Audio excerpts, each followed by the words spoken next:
What's going on? This is the Saturday Night South podcast presented to you by Texas Pete. I am Connor O'Gara. Will, you are in Italy right now. Little pizza making class for you today. What is the vibe overseas right now in Italy after you have just had yourself a time based on the pictures you've sent me so far? Yeah, man, it's been super fun. We're down here for my mom's 70th birthday party. Sandy's going to do it big. So it's us, a bunch of Cajuns out in an Italian villa on the Amalfi Coast. This morning we were up bright and early. We went to Pompeii, and then we had a wine tasting kind of middle of the day.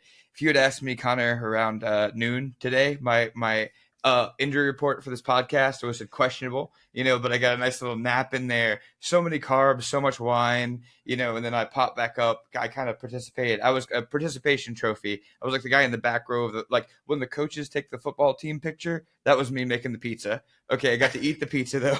So now I'm here, I'm living, and it's, I'm just blessed is how I'm feeling right now. The fact that Will is here at all doing this podcast from Italy, I don't want anyone to ever question his dedication. And by the way, this was definitely a little peel behind the onion here. This was not a situation in which I said, Will, bring your mic to Italy. We're not going to be able to do pods without you. We just can't possibly have that. Like, whatever stuff comes up, you go to Italy, you adjust, you figure it out. And, Sunday when you were like flying in and doing all that stuff, we obviously are able to make it work. But Will's like, no, I'm gonna bring my mic. We're gonna do this. It's rivalry week. Let's talk about everything. So that's what we're gonna do here today. Connor, if there was a universe where it could be 9 p.m. my time and 3 p.m. your time all the time, I would never miss a podcast. It would be perfect. That's actually a really good point. I never thought about it from that. Just stay over there in Italy and you'll be happy. You will live your best life. Will, for those who aren't watching this on YouTube, Will's rocking the scarf right now. You could not look more Italian than you currently do. Like if you had just told me, like, I'm going to do a podcast with a local from Italy right now and just popped on, I would be like, oh yeah, this is the guy, this Cajun who, lives and breathes LSU, who loves SEC football. Like that is the guy that I'm talking to right now. I'm glad my facade's working. But yeah, I was joking with you. It's like, hey, we don't sound like we sound like we're local until we open our mouths. Then it's over with. It's very quick change of gears. That's fine. Nothing wrong with that. All right, rivalry week. Let's talk about it. It came way too quickly, in my opinion. And the fact that this is the last regular season preview pod, it brings a small tear to my eye. It really does. I love putting these things together. We love being able to do this each and every week. And obviously, we're still going to have a ton of pods through bowl season, all that other stuff. Got some interesting things planned that I'll get to probably next week to be able to preview. Also, Peter Burns, he's going to join us a little bit later to talk some of those storylines, end of the regular season, some awards, Jayden Daniels, of course, and then we're going to have Lad of the Week. Let's start with the Egg Bowl.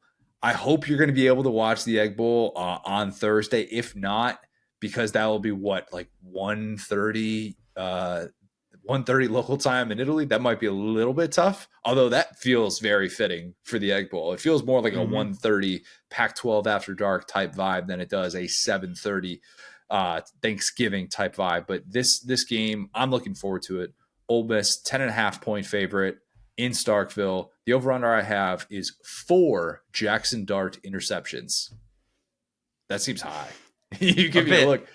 Yeah, it's a little high. He's got 5 picks all year. He's been great. And I was wrong about a lot of things. Jackson Dart kind of being out on him, being a little bit more wait and see. If he returns, as Lane Kiffin said on radio, but then walked that back, said the decision has been made, I kind of was caught off guard a little bit. If he returns, though, I think Jackson Dart would be one of the top returning quarterbacks, not just in the SEC, but in the entire country. I think he has earned that right with his play this year. So why 4 Jackson Dart interceptions? I just pull that out of nowhere? Am I going back to anti-Jackson Dart takes? Like, what are we doing here? Interim Mississippi State coach Greg Knox is the second coming of Mr. Ed Orgeron. He is. Oh, boy. Not in mannerisms, not in overall vibe, bravado, not really any of that. But Greg Knox is 3-1 as an interim coach. This is his second stint as an interim coach at Mississippi State, because his first, if you remember, 2017 Tax Slayer Bowl after Dan Mullen left for Florida, Knox led Mississippi State to a win over Lamar Jackson. Oh, buddy, do I remember that. Yep. And he threw 4 picks. So Jackson Dart throws less than 4 picks. Is he better than Lamar Jackson? Some people will ask that question. I'm just saying, just throwing it out there. So Jackson Dart not going to throw 4 picks in this game, but this has the makings of a really intriguing Egg Bowl. Ole Miss needs some chaos to be able to sneak into a New Year's Six Bowl, kind of TBD on that. We're also recording this before the playoff rankings on Tuesday night, so that's going to have a big impact on how this all plays out. Mississippi State needs a win to make it to a bowl and not miss out on the postseason for the first time since 2009. That we know. I know that last week was Southern Miss and a game that probably 10 people listening to this actually watched, and that even includes Mississippi State fans who, look, y'all been through some stuff this year. I get it. But that defense was still playing its tail off. It really was. Jet Johnson made one of the most fun plays that we've seen on the defensive side all year. If you missed it, he picked off a pass and then lateraled it to Marcus Banks, former Alabama defensive back Marcus Banks, who then ran it in for 6. I was watching that live as it happened. I'm not going to pretend I watched every single second of this game, but I was watching that play live as it happened. And it looked so smooth, so smooth. The lateral post interception run that turns into a touchdown. A&M did it last year, I guess, on that fumble by KJ Jefferson. But if you can pull it off, chef's kiss. I mean, I imagine you were doing that a million times today, Will, when you were in your pizza making class, just chef's kiss after every single thing. But exactly. Yeah, like that. Very, very fun to watch. I think that there were signs in that game where they held Frank Gore Jr. to 3 yards per carry that they haven't quit. Okay, that's what this comes down to. So Mississippi State, am I buying back in a little bit now that they've got Will Rogers and Woody Marks both back?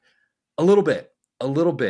I don't assume that in an Egg Bowl atmosphere, cowbells rocking, that they are just going to show up and say, "Yeah, you know what? This isn't really for us. Let's just head home early."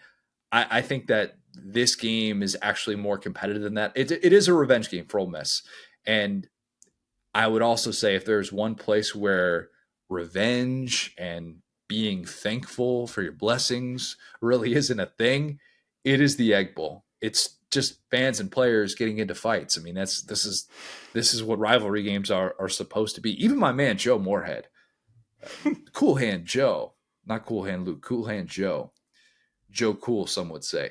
Even he couldn't help himself and got caught up in the madness that is the Egg Bowl with the post-game scrum that he was involved in. More of a shouting match than a physical altercation or anything like that. But still, God bless the Egg Bowl. God bless it. I'll say it probably 8 times at Lauren during the day on Thursday when she's like, "Yeah, I love this. Thanksgiving. We could be watching movies, but we're watching the Egg Bowl," and I'm just going to be dialed in, and I'm going to love every second of it. I will probably eat at least 8 Hawaiian rolls by the end of this one. That's usually right around where we set the over-under at. Don't tell me there are 5 rivalries better than the Egg Bowl. There's just not. That's just that is fake news. I'm going Ole Miss to win 35-28. Mississippi State covers the spread. How you say it's playing out? I'm right there with you, man. I was actually about to ask you about the Hawaiian Rolls. I love this game. It's such an underrated rivalry. You know, the Iron Bowl gets all of the shine, you know, talking about Harvey Updike and all that stuff, but this has been one of the most unhinged games. And it's crazy because it almost doesn't matter lately how good the teams have been necessarily. It feels like this is a true rivalry game where it's like, hate to say the cliches of like throw the records out, but it's so perfect as an SEC rivalry. It's like, yeah, if you wanted a random alien to watch like the most SEC game, this is pretty high up there because it really could be anything. And yeah, Jet Johnson, I know you shouted him out. He's a guy I've kind of been keying on him more and more. Very interesting player. He's like an old school linebacker. Like I don't think he's like a thick boy quite, but he's a little bit barrel chest. He's got the long shirt on. You know, he's out there like you could just tell he has that dog in him. It's really fun to watch him play. I think though, you know, it has been kind of the offensive side of the ball that's been the issue. So as much as I want to go chaos theory, and it's the ongoing discussion of how disappointing Mississippi State has been on offense with the talent they have, right?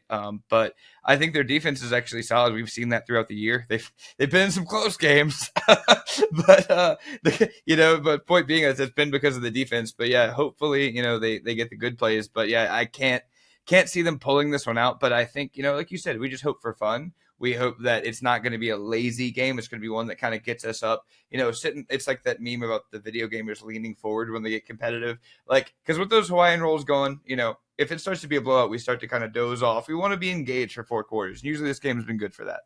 It usually is. And even when it's not competitive, I mean, goodness gracious. We had the Matt Corral involved brawl a few Mm-hmm. years ago, and that game was over at that point. We obviously had the DK Metcalf touchdown celebration, which was later, um, what's the right way to say this?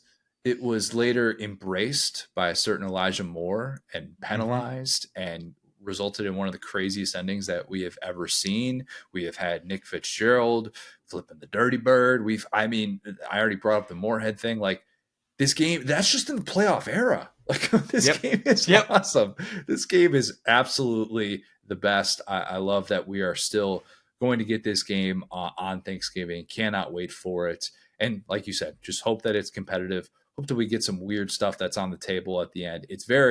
Last year was actually like a tame version of the Egg Bowl, as weird as that sounds, to have just like, I guess Ole Miss was, that's a game that Ole Miss probably thought it was going to be able to win, and instead Mississippi State ends up playing much better down the stretch than I thought Ole Miss did, and that was kind of like a quiet Egg Bowl, more forgettable Egg Bowl compared to the ones we've had in recent memory.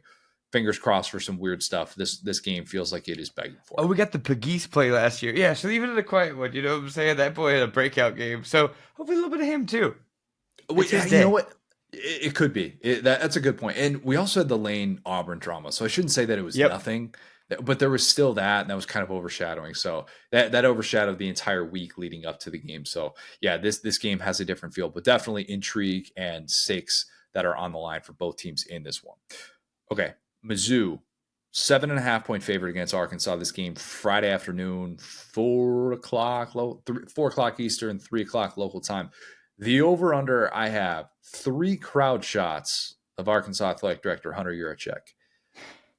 Big Sunday morning news right after I recorded, of course, and I didn't really feel Mm-hmm. like cold taked enough to the point where I had to like put something in at the top of the pot on this one. But the news that we got on Sunday morning was that Yurachek was giving Sam Pittman another year, and it was the type of announcement where it felt like those two sat down and had a conversation, said, I got to know one way or another if I'm going to get on the road and recruit, if we're going to try and raise NIL money, which obviously that's going to be a big point of emphasis in this next season with Sam Pittman, both in the portal and recruiting. Like you want to figure these things out. And ultimately, Hunter Yurachek's loyalty to Sam Pittman won out. And there are a lot of people who have spent a lot of money going to those Arkansas games this year who are frustrated that Hasn't Sam been a great Pittman's investment, I wouldn't say. Could have gone to Disney World or something with all that money. don't do that calculation. It'll just depress you. It really will. It's like that's a down payment on a car. That's okay. No, don't do that. But look, think about it. They have had just nothing but disappointment at home. And it's been such a bummer of a home slate this year. And you're being told, man, I gotta watch another year of this. Now, that is the negative approach, of course. And I'm not saying that Arkansas fans are wrong to feel a certain sort of frustration, because I will totally agree with Arkansas fans who say that Pittman's 2 years post contract extension have been disappointing. Sam Pittman would Mm-hmm. tell you that. I will totally disagree with Arkansas fans who say that the program is in the same place that it was in with Chad Morris. It's not. Yeah, that's insane. That is a reactionary take. Chad Morris wasn't winning at the Swamp. Chad Morris wasn't even staying on the same field as Western Kentucky against the quarterback that he didn't want to work with. Okay? Shout out Ty Story, friend of the program. Mm-hmm. Pittman's job is going to come down to getting that OC hire right, and he's probably going to have to hit on a few of those portal guys. And his track record in the portal has actually been pretty good. I'll give him credit for that, despite the fact that at this time last year, it felt like it was a one-way street with that. But you got to get that OC hire right. It's TBD what's going to happen with KJ and Rocket, both of whom can return. Yes, KJ Jefferson still has eligibility. I A know. doctorate from the University of Arkansas. Dude, I'd love to see it. I would love to see KJ back in an Arkansas uniform. I really would. He could hit the portal if he wanted to, And I was talking to Phil Elson and Matt Jones about this the other day on Hit That Line Arkansas, and just what would the market look like for KJ? And it's kind of a tough question to answer without knowing specifically what's going on in KJ's mind. And KJ has said all the right things. And for a guy who could have just the worst body language ever, given how much of a beating he's taken, he has not had that. So that loyalty to Arkansas, to me, I will never question that. Even if he says, you know what, the time has come, I'm going to find a different place, I won't fault him for that. Remember, this is a Chad Morris era recruit. Okay. Right. This ain't, He's been through like, it. Yeah. this guy has seen some stuff. So if he decides, yeah, you know what, I'm going to move on, I'm going to find another place that makes a little bit more sense for me. I like the surroundings. You know, who knows? Like maybe that opportunity is there for him. But I think so much of this can come down to what Sam Pittman does with that offensive coordinator hire. And who knows, maybe this last game against Mizzou, this is an opportunity for them to do some things on the offensive side of the ball that makes KJ feel better about the way that they're finishing. A lot can happen. A lot can happen. But my biggest fear with Pittman wasn't that he was going to get fired, because I think we've all accepted that reality that that was going to be on the table, and we've found out that that's not going to be after what Hunter Yurchek said. My biggest fear was that Pittman was going to get the 2017 Brett Bielema treatment. Lose to Mizzou. That's, man, look, that's rough. I've never been fired from a job like that. Knock on wood, never been fired. Hopefully not going to get fired. Being told right on the field that you're not coming back, that's rough. That's rough. I don't know if there's a great way to get told that you're fired. Social media, finding out that way is probably not how I'd want to find out. But man, that to me just felt like, ugh, what an awkward way to end this. So that's the good news, is that that's not going to happen to Sam Pittman. I think Arkansas can make this a 60-minute game, even though it's been so bad at home. Again, I cannot emphasize that enough. It's been so unbelievably bad. Know. Ugh. Yeah, I will say this really quick. You were talking about Chad Morris. Like, if you're comparing this era of Arkansas football, like, here's the caveat, right? If you're comparing this era of Arkansas football to Chad Morris, you clearly just did not watch, like, which is fine. I don't fault you for spending your Saturdays in a better place than watching Chad Morris. But yeah, it's like I'm right there with you, where it's like, yeah, the fans who physically played to go to these games, though, because that's the thing. It's like all these big ones that we're talking about were at the Swamp, right? They played well at LSU. They played, that's the thing. So Play yeah, well the at home Bama fans, too. Play well right? at Bama. Yeah, Came back they play against well them. Yeah. at Bama. So it's like, would you rather? I mean, hey, they're positives. Compliment sandwich, right? You travel well. You're good. You're good on the road. You don't have to worry about being like only a home team. But yeah, I get it, because it's tough out there. I had someone retweet the 2018 tweet of Arkansas's season in a nutshell, I think was what I tweeted. And it was just the most horribly botched pre-snap window dressing misdirection attempt at a play in which I think 3 Arkansas players collided and they fumbled. And it was one of my most popular tweets ever. I think it got like over 6,000 likes or favorites, whatever it was at the time.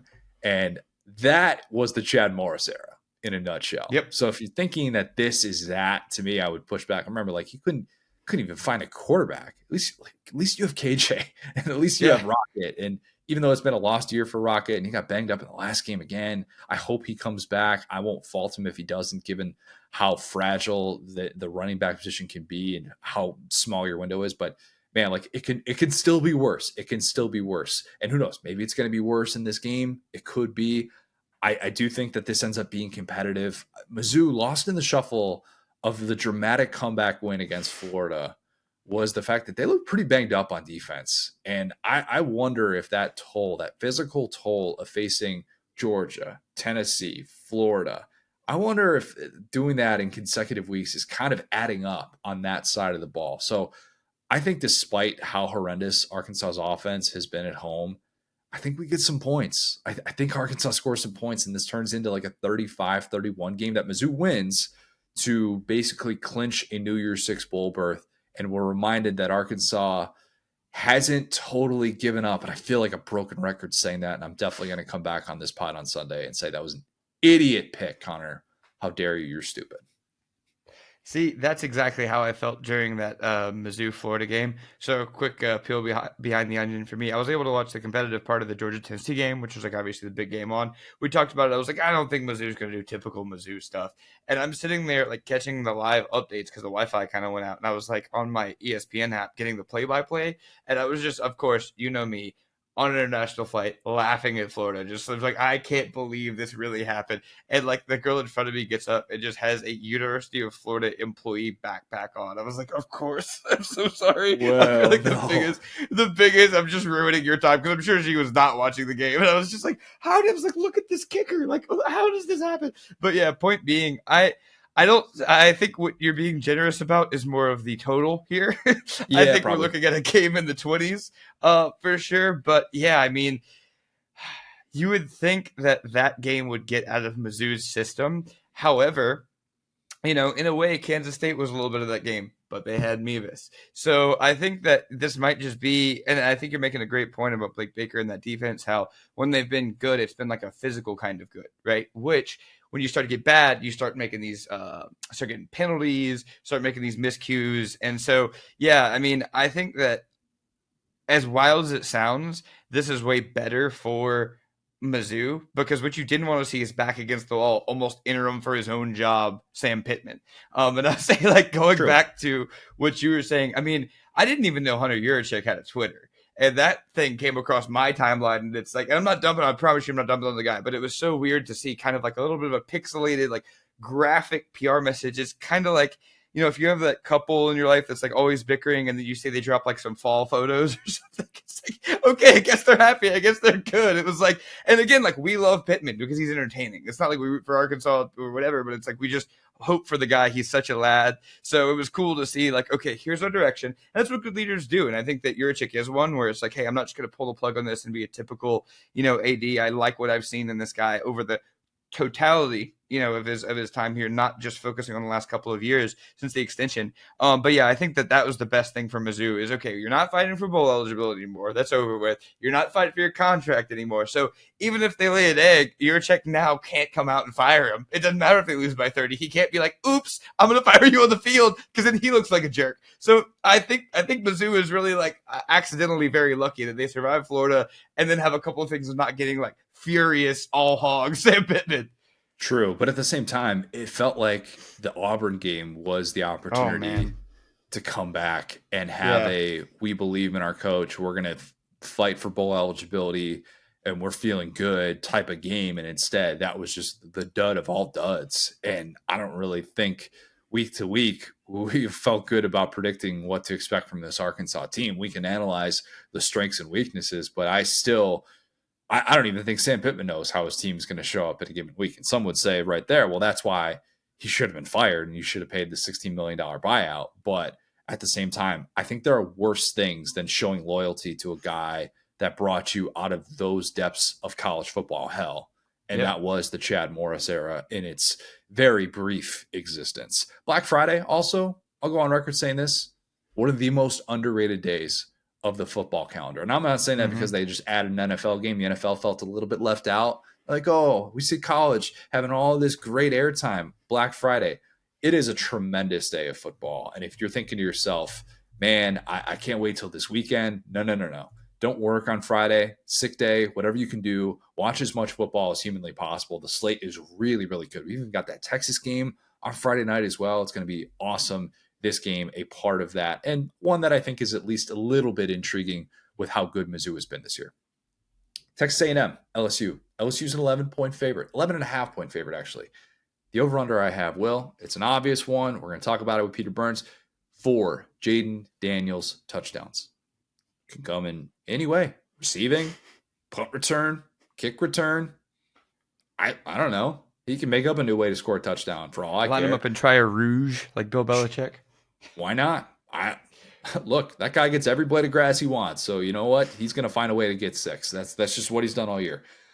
I think it is so interesting to look at some of these numbers in understanding the history behind it.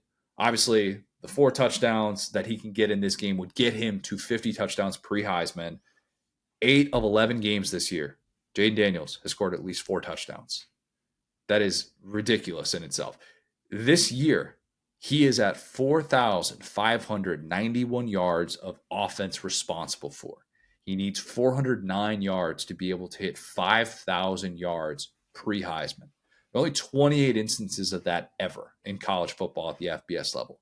Of that group of 27 people, the only Power 5 players who needed just 12 games to get to 5,000 yards responsible for 2016 Pat Mahomes, 2019 Anthony Gordon, 2007 Graham Harrell, 2003 BJ Simons. That is 3 Texas Tech air raid guys and a Mike Leach air raid guy. Okay. Yep.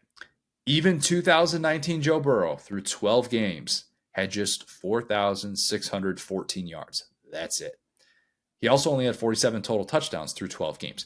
Not saying at all that Jayden Daniels' season is better than Joe Burrow's, and it won't be remembered in that way no matter how this plays out against A&M, and even if he throws for 1 billion touchdowns in the bowl game, I am not saying that at all. Obviously, Burrow, what he did down the stretch in the postseason, tearing up 3 different teams, and even in the regular season quality competition that Burrow did his damage against, it stands alone, okay? So I'm not saying that. But we're seeing history. What Jayden Daniels is doing is history. And if you don't think Brian Kelly and Mike Denbrock want Jayden Daniels to win that Heisman, you haven't been paying attention. They do. Jayden wants that Heisman. I love the discourse after Saturday. So funny to me, man, because you could see exactly, we've seen this 1,000 times where it's like, okay, SEC player, now you got to cut a cake. Sorry, you have to be nice. You know, and of course, Bo Nix is playing Arizona State. Now they're horrible, Connor, but they're a conference opponent. So you got to pretend like they're better than Georgia State. So how this was supposed to go is Jayden Daniels was supposed to play for a quarter, a half, get his measly 4 touchdowns, and then Bo Nix was allowed to stay in the whole game, go off, and that would be the end of the Heisman race. That would be it. But Brian Kelly, my old jerk-face head coach, had other plans, and I have never loved him more than this year. He's doing what I did in NCAA football, where you get bored towards the end of the season. You're just like, I think I could win the Heisman. Let me just go off against this random team. And of course, watching people online, Connor, I've seen Pac-12 fans make fun of LSU's strength of schedule when they had the number 1 strength of schedule in America, because they're just like, oh well, it's about strength of record and who you beat. It's like, brother, Jayden Daniels still has a top 10 win. That's the thing that's crazy about this. Beating Mizzou on the road is aging like fine wine. So yeah, I think that it's very funny watching these people who had thought no, we're going to do our dumb little gamesmanship thing and it's going to help us. And if we did the opposite of that, now we're the jerks. I love it. Brian Kelly is totally he's the good kind of jerk this year. Well, think about this. LSU's schedule could end up having 4 teams that are playing in a New Year's Six bowl game. Think about that. Mizzou, Ole Miss, Florida State, Bama. There is no argument whatsoever that LSU did not face a quality schedule. I mean, there's just not. So that take is that's lazy. That's just trying to use one game and spin it in your narrative, which people do because that's the internet. I have no problem with Brian Kelly doing that, especially knowing you're not getting that 13th game. You're not getting that guy his 13th game that he has played well enough to make it to a conference championship game. And the defense obviously let him down. Did he play well enough in the fourth quarter to beat Florida State? No. Obviously, the offense fell apart. If that is your entire argument against Jayden Daniels, it's not a good one. Come up with another. I don't know if that argument exists. So, look, what's more likely? Jayden has less than 4 touchdowns, or he has another 8 touchdown game like he did against Georgia State. What is more likely to happen? I think it's more likely that he has another game with 8 touchdowns than he does with 3 or less. I can't doubt him at this stage. I think that there are some slightly could be troubling things about A&M when you talk about how talented the defense is, how well they played when things were together. But at the same time, it's every time we line up Jayden Daniels in these situations, we're surely he won't come in, with what looked like a broken rib against Mizzou and score. It's whatever. You know what? Fine. Let's give him another 8 because it seems like nobody can stop this guy this year. Yeah, and look, what could help Jayden in this game, Jalen Henderson has been good for A&M. QB3 running that Bobby Petrino offense has been good. So that can help, obviously, if they are scoring points against this porous LSU defense like most teams have. Look, that possibility of being able to help him out and help his numbers out is very much on the table, and it could make for a scenario in which it's like, all right, it's 35-14. He's going to still keep throwing the football. This LSU defense can let up 21 points in a hurry. 14, huh? I mean, I'm saying 35-28. Yeah, no, I'm not saying for a final score. I'm saying like more so at a given point in this game. Oh, I don't think our defense at any point, but they gave up 14 to Georgia State. Yeah, that's true. They had 14 in the first half now.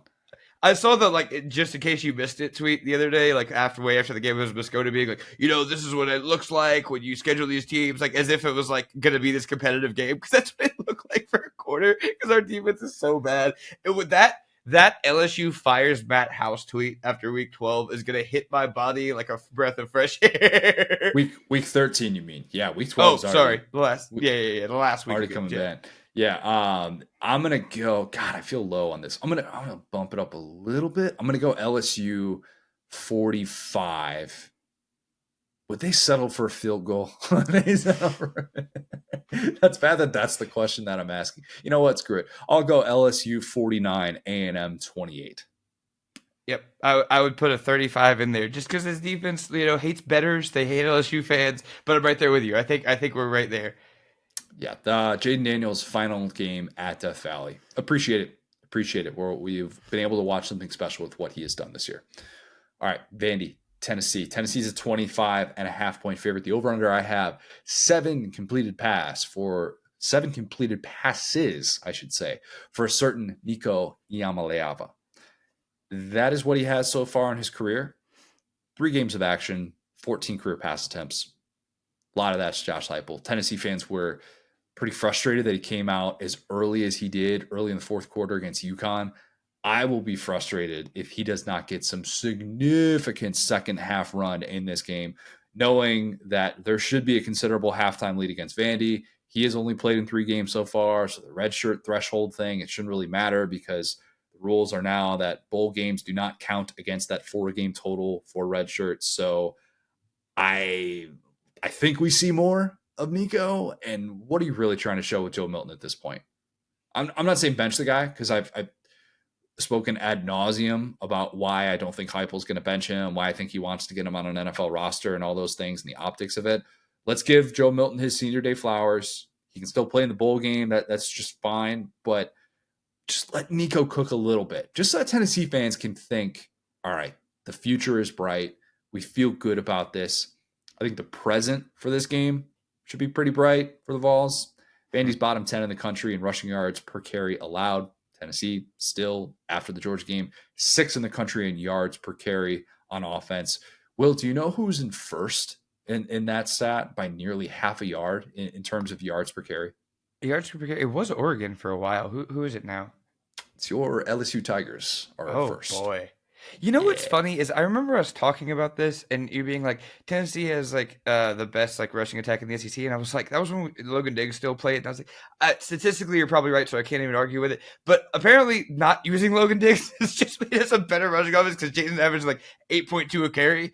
So yeah, I think it's actually pretty cool though that Tennessee has had 3 backs plus Milton get involved. I think it's a little bit harder to have that as consistently as they have versus just like one dude you can't tackle. So honestly, hats off to Heupel. Yeah, that's true. And it'll be a more difficult path, I think, to use those backs interchangeably with a banged up offensive line. Mm-hmm. So I still think they should be able to run pretty consistently on Vandy, though. What is going to come to an end, the Josh Heupel top 8 scoring offense streak. He's had nothing but that, 5 seasons of that as a head coach. That's not going to happen this year. They're 49th in scoring heading into the weekend. Probably not going to be a top 5 scoring offense in the SEC. They're sitting there at 7th currently. It was a transition year. And nothing that happens on Saturday in this matchup is going to suggest anything but that. I would not consider it a back-to-earth year unless you lose to Vandy and fall to 7-5. Then it is very much a back-to-earth year. But I don't think that happens. I think Tennessee rolls 49-7, and this one is not particularly close. 100% aligned here. I think that after Vandy had, kind of this breath of fresh air season that was like, okay, we're building something here. They've gone all the way back, not quite to the Derek Mason days, but I think you worry about close, with Vandy. Man. It's close. Yeah, I mean, the thing that you worry about with Vandy and Clark Lee is that, his personality. We joked about it early. It's like he was making the guys earn the name tags and all that stuff. It's like what you felt like you could hang your hat on at Vandy was they were going to play really hard and they were going to play sound, smart defense. And their defense has been worse than their offense this year. Their defense has been trash, basura. So, yeah, I think for Tennessee, you're on the other side of the coin, and we both kind of said this going into this season. And I think another guy, we were wrong about a lot this year, but one guy that we were very middle of the road on was Milton. It's like, yeah, could we see a path where this team wins, 10, maybe even 11 games with the bowl win with Joe if everything goes right? But at the same time, this year was always going to be about exactly what you just said, finding your floor. And if you're a Tennessee fan and this is your floor, you are jumping for friggin' joy because everything that you've seen at Tennessee is like, oh, you got, 2015, you're going somewhere, oh, boom, huge letdown, fire your coach, da da da. So having like a great season, which is what last year was, you beat Alabama, you beat LSU, you win the Orange Bowl of all time, you're riding high. The most Tennessee thing ever would be then just win 5 games, right? Yes. This is not a 5-win team. This is not a trash team. This is a team that's had some solid performances, some convincing wins. They've also had the Mizzou game, but that's what being a not great team in the SEC is. Sometimes, again, happened to LSU against the same team last year. Sometimes you just show up and get your brakes beaten off if you're not consistently elite. So as weird as this is to say, I have no reason to cap or give hopium to Tennessee fans. This year is almost as exciting as last year because last year was a good year. You know what a good year looks like. TCU had a good year last year. Where are they at now? Tennessee, you've seen, okay, you guys played great defense, almost wire to wire, going to take up the Mizzou game. Because that was the question last year was, you don't have a ton of players, you have this thin roster, you're playing so fast, the offense is getting on the field. That defense has been so shockingly good. I feel, you talk about the guys in the front 7. Kai Bates is looking like he's going to go there, the recruit. So your floor is really, with a Josh Heupel team, you're going to have discipline issues, and the defense might just kind of give up. This defense is not giving up, and it's powered them to a ton of wins this year. You're exactly right about the floor because you think about the coaches post Fulmer. You can't even really say Kiffin had a ceiling or a floor because obviously just 1 year there. But think about Dooley, think about Butch, and think about Pruitt, and think about those floor seasons and how bad they were. And look, it's not to say we know with certainty that 2023 is the floor, but if you look at some of the circumstances surrounding this season and the stat that I just brought up about Heupel not having that top 8 scoring offense, finally, you look at all these elements, the transition at quarterback, the fact that you got super banged up at receiver in the latter half of the year, the Brew McCoy injury is just brutal, absolutely brutal. And obviously Thornton not having the year that he hoped that he would have at Tennessee and then getting banged up too. Like you just couldn't do the things that you normally want to do in that offense. So yeah, I agree with you 100% that this does feel more like a floor year for a program that has had a way lower floor at times, really post Fulmer. Georgia, 24.5-point favorite against Georgia Tech. The over-under is 0.5 combined snaps played for Ladd McConkey and Rara Thomas. I'm going to say both miss this one. I don't think we see either of them. I don't think Kirby wants to rush them back after Ladd's been pretty banged up the last couple of weeks. He was apparently banged up going into that Tennessee game, and it just did not go for him early on. It sounds like McConkey has a better chance to play than Thomas does. I think two things can be true at the same time. I don't believe Georgia needs them to beat Georgia Tech, but I do believe this is a really difficult game for Kirby Smart to be able to prepare for. You got through this 4-game stretch that was supposed to push you in ways that it really didn't. So you have a very confident team right now, and understandably so. You're going to the SEC championship where you could have everything on the line. So you can't really argue the point if you're Kirby that if you win this game against Georgia Tech, you guys clinch a playoff berth. And I don't know that he's said that behind closed doors or anything like that. But even that isn't necessarily on the table in the same way, just because we look at the landscape of college football, how many undefeated or one-loss Power 5 teams still remain going into the final weekend of the regular season. This is a Georgia Tech program that you have totally owned if you're Georgia. But at the same time, let's not forget, it was 13-7 in the middle of the third quarter of that game in Athens last year. And if not for that fourth down play by Brock Bowers, that game has a much different feel than what the final score suggested. Georgia Tech also has already clinched bowl eligibility. It's kind of playing with house money a little bit. You got a year one coach. You don't have a coach that's fighting to save his job or anything like that. And also, Haynes King, guy that I said was the ultimate X factor in the SEC a couple years ago. I can't quit Haynes King. Well, come on, you know this. I will not. He's kind of been the guy that I thought he'd be at A&M. Like, obviously, like much smaller stage at Georgia Tech, but he's got 33 total touchdowns this year. And like, Wow. yeah, right? I mean, quietly. He also has 15 picks, which is tied for the most in the country. But, you take the good with the bad if you're Georgia Tech at this point. He will make you pay if you don't spy him. You can do design quarterback runs for him as well. So there's some Brady Cook type stuff. And Georgia struggled in the first half with Brady Cook's mobility. So that could be on the table. They were much better, obviously, against Jackson Dart. But I just think it's a little bit trickier to game plan for than being like, all right, you have a team that doesn't really have much of an offensive identity, pocket passer, and you feel good about them because they're 3-10, or they're 3-8 or something like that. It's a little bit of a different type of matchup for Georgia, but I think because of how turnover prone Haynes King has been in the passing game, I think once Georgia Tech falls behind, that's a bad matchup against this Georgia secondary that's been lights out. I think we see multiple touchdowns from Tech, but I think too many turnovers prevent this from being a 60-minute game. I'm going to say it's a 35-17 Georgia win. So Georgia doesn't cover, but this still feels like, all right, you got through it. You're 12-0, comfortable, relatively comfortable win that nobody's going to be all of a sudden questioning this team about. I'm 100% on with you here. I think that there's a lot of I don't want to call it hatred, but there's a lot of a desire for revenge in Kirby Smart that Georgia Tech is almost like 8th down the list at this point. And so it's not like a team that he wants to go down there and really just put 60 on.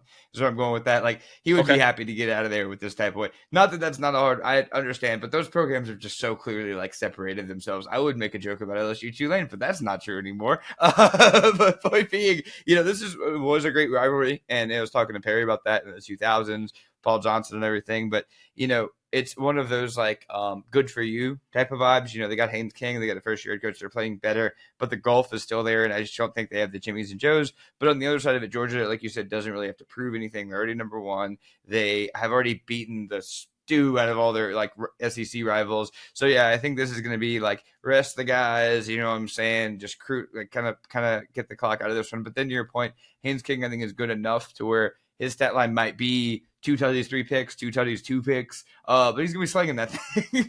Yeah. So one thing about him, he's playing with house money at this point. So yeah, he's probably gonna hit some guys deep. And as a Georgia fan, you might have 1 or 2 moments where you're like, oh man, I'm gonna be mad at this random DB, but I don't think it's gonna matter.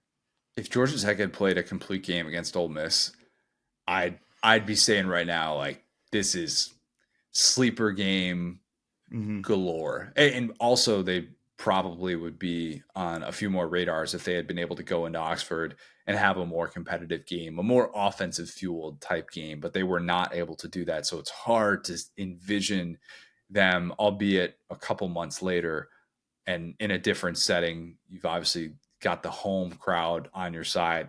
I say that tongue in cheek because going to be plenty of red and black, on Saturday night.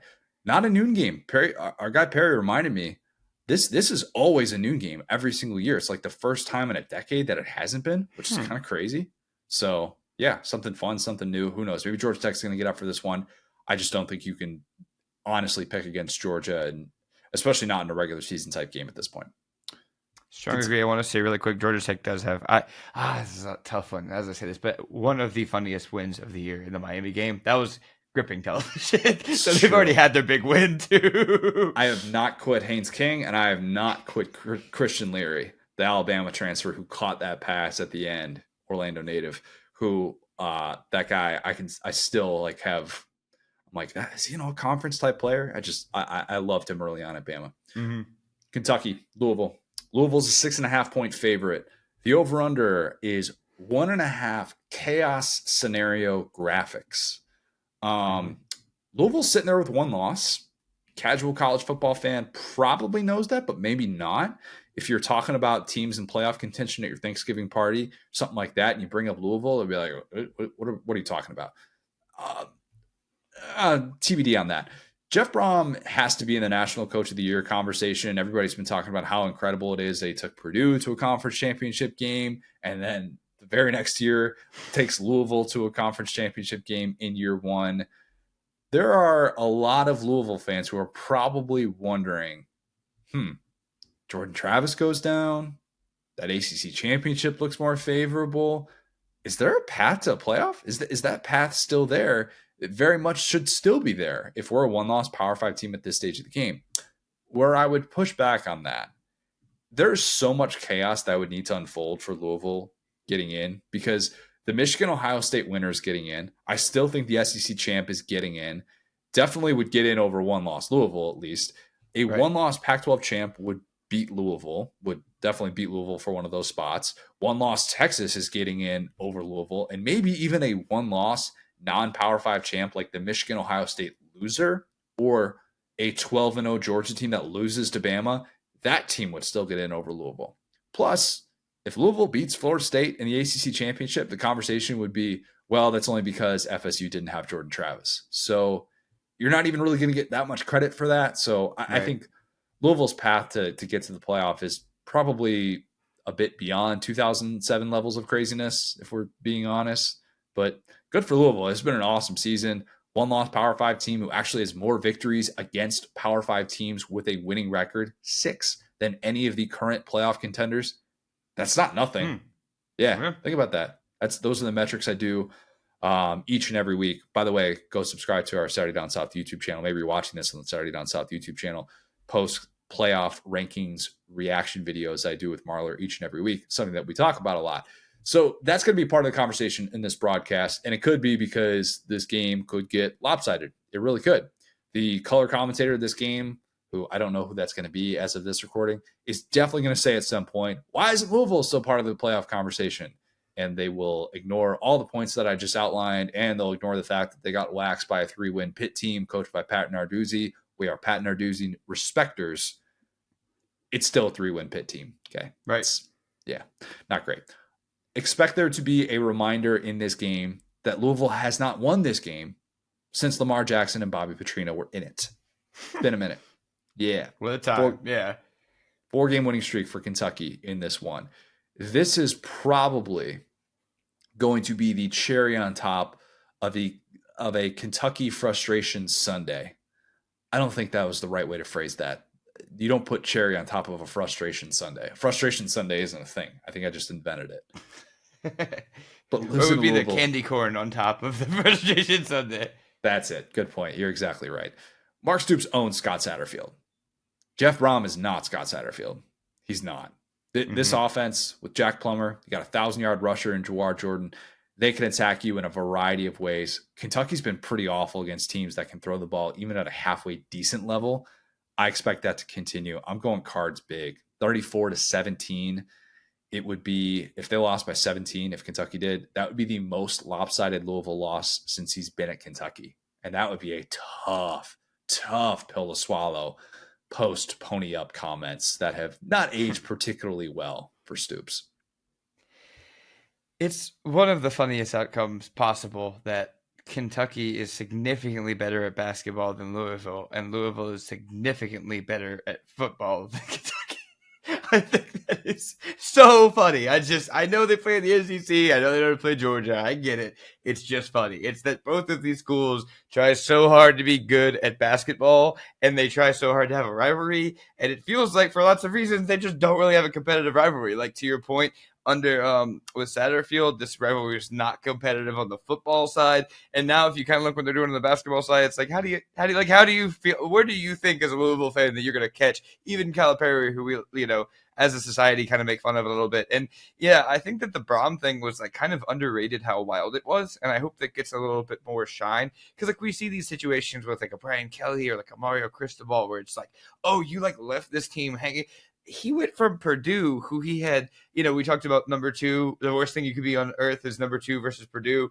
And he was just kind of quietly up there amassing these weird wins, making the Big Ten title game as he did, leaves his team hanging. His brother is the interim head coach, and I believe he joins him, if I got that timeline right. LSU played them in the bowl game. And then there were almost no haters and doubters, but he still, if there were, proved them wrong, because they're number 10 now, and it's so underrated how strange that was, that you left Purdue for Louisville, and he played his there. Alma mater. He played there, and him and his brother both did, and I get it, but it's like, how rare is that you see this happen and it just immediately works. Like to your point, like Satterfield was like around a 500 coach, maybe a couple games over, whatever. But Brom is not. Brom is a very, very good coach, and the people at Louisville have got to just be completely fired up because I feel like you don't make that move twice. Like he's not going to do the same thing to Louisville in 2 years. Like they gave him the chance, they lined it all up, he took the risk on them, and now it's like they're set for the foreseeable future because even if they have a down year, it's like, dude, this guy can coach his butt off apparently, and like I guess we're not giving him enough credit because the resources that Purdue has and everything. But yeah, I mean, in terms of like how you just flip the table and change your position in this ever changing landscape with the ACC deal and everything, it's like, yeah, if you got this, you're like, hey, this is our Kirby Smart right here. Like we got everything we need. All right, brother. Brom can be to Louisville what Jonathan Smith has become to Oregon State, I think. Yep. Guy who just loves that program because he's obviously a big part of its history and stays there and wants to do right by it. And that is a great thing. Now, TBD if the Oregon State Conference Pac-2 plays a part in him leaving, who knows? Maybe that does, maybe it doesn't. But that's the dream. That is the absolute dream when you get a guy that you're at a place at a Power 5 program where you feel like you can pay them enough, and ideally that's a forever job. That's as long as they'll have me type job, and beating Kentucky in year one would continue this notion that Jeff Brom absolutely knows what he's doing, and that's going to be a thorn in Kentucky's side moving forward as long as he's there. Because even when those Purdue teams were bad, they weren't fun to game plan against. Right. They were not. And it's not quite like a Leach team to game plan for in terms of the air raid, although some of the years that they abandoned the run, you would think, oh my God, this is like that. But there are just so many different things that you have to prepare for with the way that he utilizes personnel and the guys that he would run across the formation with, like a Rondell Moore or something like that. Or like that. So to me, that is just more of the frustration for Kentucky, is that you're looking across the other side of the field, possibly in this one, and being like, crap, they got things kind of rolling all of a sudden after we just have been dunking on these guys year after year. Basketball pun very much intended on that one, of course. I will say this too. Like I was just so hate that I bet against my boy Beamer, the roller coaster rider, but I was just so wrong about Kentucky, and I wanted to give them the benefit of the doubt. And in a way, I feel like they kind of haven't earned it. And so as tough as it is, I was so, if you guys want to go back, I was so pro Kentucky when Stoops said that about the donors and everything. I texted you immediately. I was like, I want my coach saying that. Get some fundraising.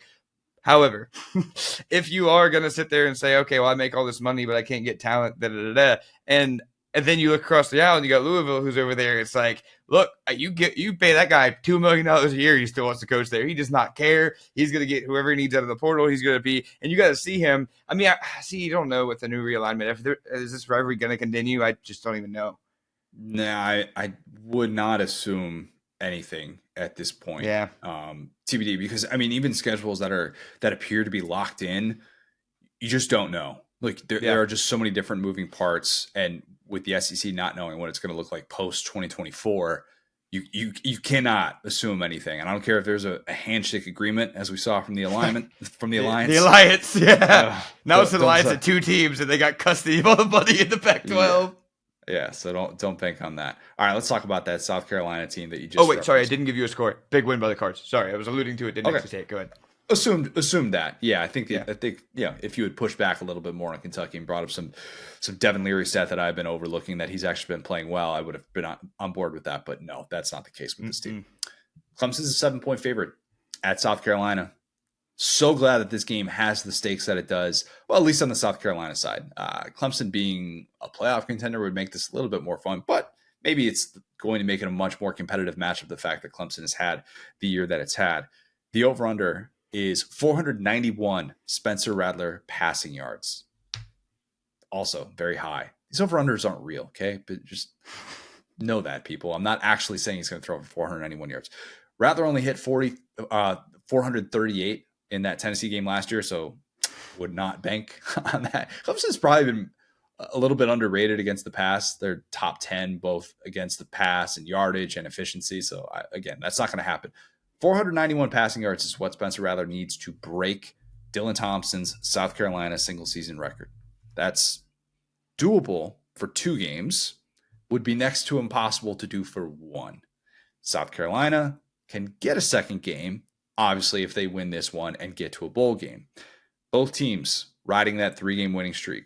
Speaking of shocking over-unders, nobody would have taken the under post Garrett Riley hire on Cade Klubnik in terms of like yards per attempt, QB rating, and TD passes compared to 2022 DJ Uyunglele. He's been worse in all 3 of those categories. This offense has looked better during this 3-game winning streak. Got to tip my cap to anyone who can hang 31 on Chiswick. Game recognized game, of course. Yep. It's pretty wild, though, that Clemson, even during that stretch, they cannot get those downfield shots. They can't. They're 100th in America with just 27 pass plays of 20 yards. That's the same as Auburn. Ugh. And they don't have a quarterback, and they just lost. You know what? You got it. We know who Auburn is. They know. No need for an explanation on that one. They're only averaging 1 passing play of 30 yards per game. On the road, you need the ability to just hit that chunk play, quiet a visiting crowd. What has Clemson done on the road this year? Lost at Duke, 7 points. Monday night game that everybody saw. They won at Syracuse, who, by the way, already fired Dino Babers. They scored 31 points in that game. They lost at Miami. They scored 20 points in a 2-overtime game. They lost at NC State. They scored 17 points in that game. Clemson's averaging 19 points per road game and is 1-3 in true road games this year. This win streak that they're on right now, it has all come at home, a place where they have lost just 2 games in the last 7 seasons. One of which is to the guy on the other sideline on Saturday, Shane Beamer. I'm sticking with South Carolina to win outright, Will. I am. I think that atmosphere is going to be rocking. I believe that we will get a reminder on Saturday night that you do not bet against South Carolina at home in the month of November. I think we get a low-scoring game, 21-17, South Carolina win. South Carolina pulls off something wacky, little onside kick after an early touchdown in the first quarter or something like that. That's not Beamer ball. People will say that's Beamer ball. I'll probably be like, Beamer ball, but Beamer ball is actually just being able to score with whatever unit is out there, offense, defense, special teams. But I will still say that's a little bit of Beamer magic to be able to pull off something like that.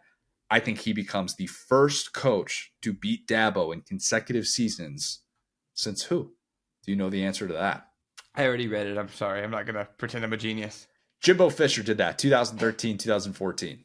It's been a minute. That's pretty crazy. But yeah, South Carolina, I think, wins this one and gets to a bowl game, does what few people probably thought was possible when they were 2-6. And I'm going to just start calling Shane Beamer if he wins this game. Like, hold on, we got an idea here. Oh, no, but I'm right there with you, man. I think, we've often joked about, I wish I had like one game a year that I could switch where it's at, like switch the home for away or whatever. This is the one that I'm so glad it's at South Carolina. Like, for as much as they wanted to jump on Shane Beamer and then their own head coach, the Tyler from Spartanburg bump was very real. You know what I'm saying? I mean, they played with their hair on fire against Notre Dame, even with like a late turnover and everything. And like I was texting you, I was like, yeah, they beat North Carolina. Not gonna dump on North Carolina at all. It's just more of like Clemson is Clemson. At the end of the day, that's an upset win. But it's like, of course, post Tyler, they're gonna come out there with everything firing. But at the same time, to your point, yeah, Clemson historically, systemically, has had an issue with like they make things just a little bit too hard. We're not a Clemson podcast, so we've talked about this before, obviously, but they have a very similar to almost like the Bill O'Brien offense, where they need NFL wide receivers and NFL quarterback to fit the ball in the tight windows. And good news for them, they had that. They had Deshaun Watson, Trevor Lawrence, even Taj Boyd. DJ was Uyunglele. By this point, I at least know it, but he was almost there. Look at that, Will. That was pretty good. You even had a little. Did you throw in a little Italian accent at the very end of that, or did I just picture that? There you go. But yeah, so like he wasn't quite there. We've seen him, at Oregon State doing great things. But point being, like that's what happens when you have a 5-star or a DJU versus Deshaun Watson or Trevor Lawrence. Like the difference between being a top 5 quarterback in America, which both of those guys have been for a stretch, right? Deshaun Watson during one of his years in the NFL was electric. But point being, you need those type of guys to run the Jimbo or not the Jimbo, the Dabo system that he loves so much. So I say all of that to say, yeah, I got Beamer in this one. I think that this is exactly his type of back against the wall game. I'm the only thing that I would like push back on is I think they're going to score a couple more points. I'd probably give them 28. But it's just funny that they have all this talent. Clemson does, and again, I think both things can be true. I can think Tyler from Spartanburg is a clown and also give Dabo fair criticism. It sucks that when things like that happen, you got to pick a side. But yeah, this is the exact type of game that should rightly frustrate Clemson fans because this is Shaden Beamer is a classic, like the Bane quote where it's like, you merely adopted the darkness. I was born in it. It's like, oh, we have tumultuous stuff going on. We're about to miss a bowl game. Oh, like Dabo is cursing on the air. This is a home game for me, brother. I would love to live in this sandstorm, if you will. This is my heaven. Well, if Beamer starts off 2-1 against Dabo, Tyler from Spartanburg is getting on the horn again, and he's making his presence felt. There are going to be a whole lot more Tyler from Spartanburgs in Clemson if that happens this year. And given what South Carolina was about 3-4 weeks ago, that would not end well. Ultimate good news, bad news situation for those who didn't see this update this week. Juice Wells, the bad news, not playing in this game. The good news, announced he's coming back next year. That is great. Excited to see that.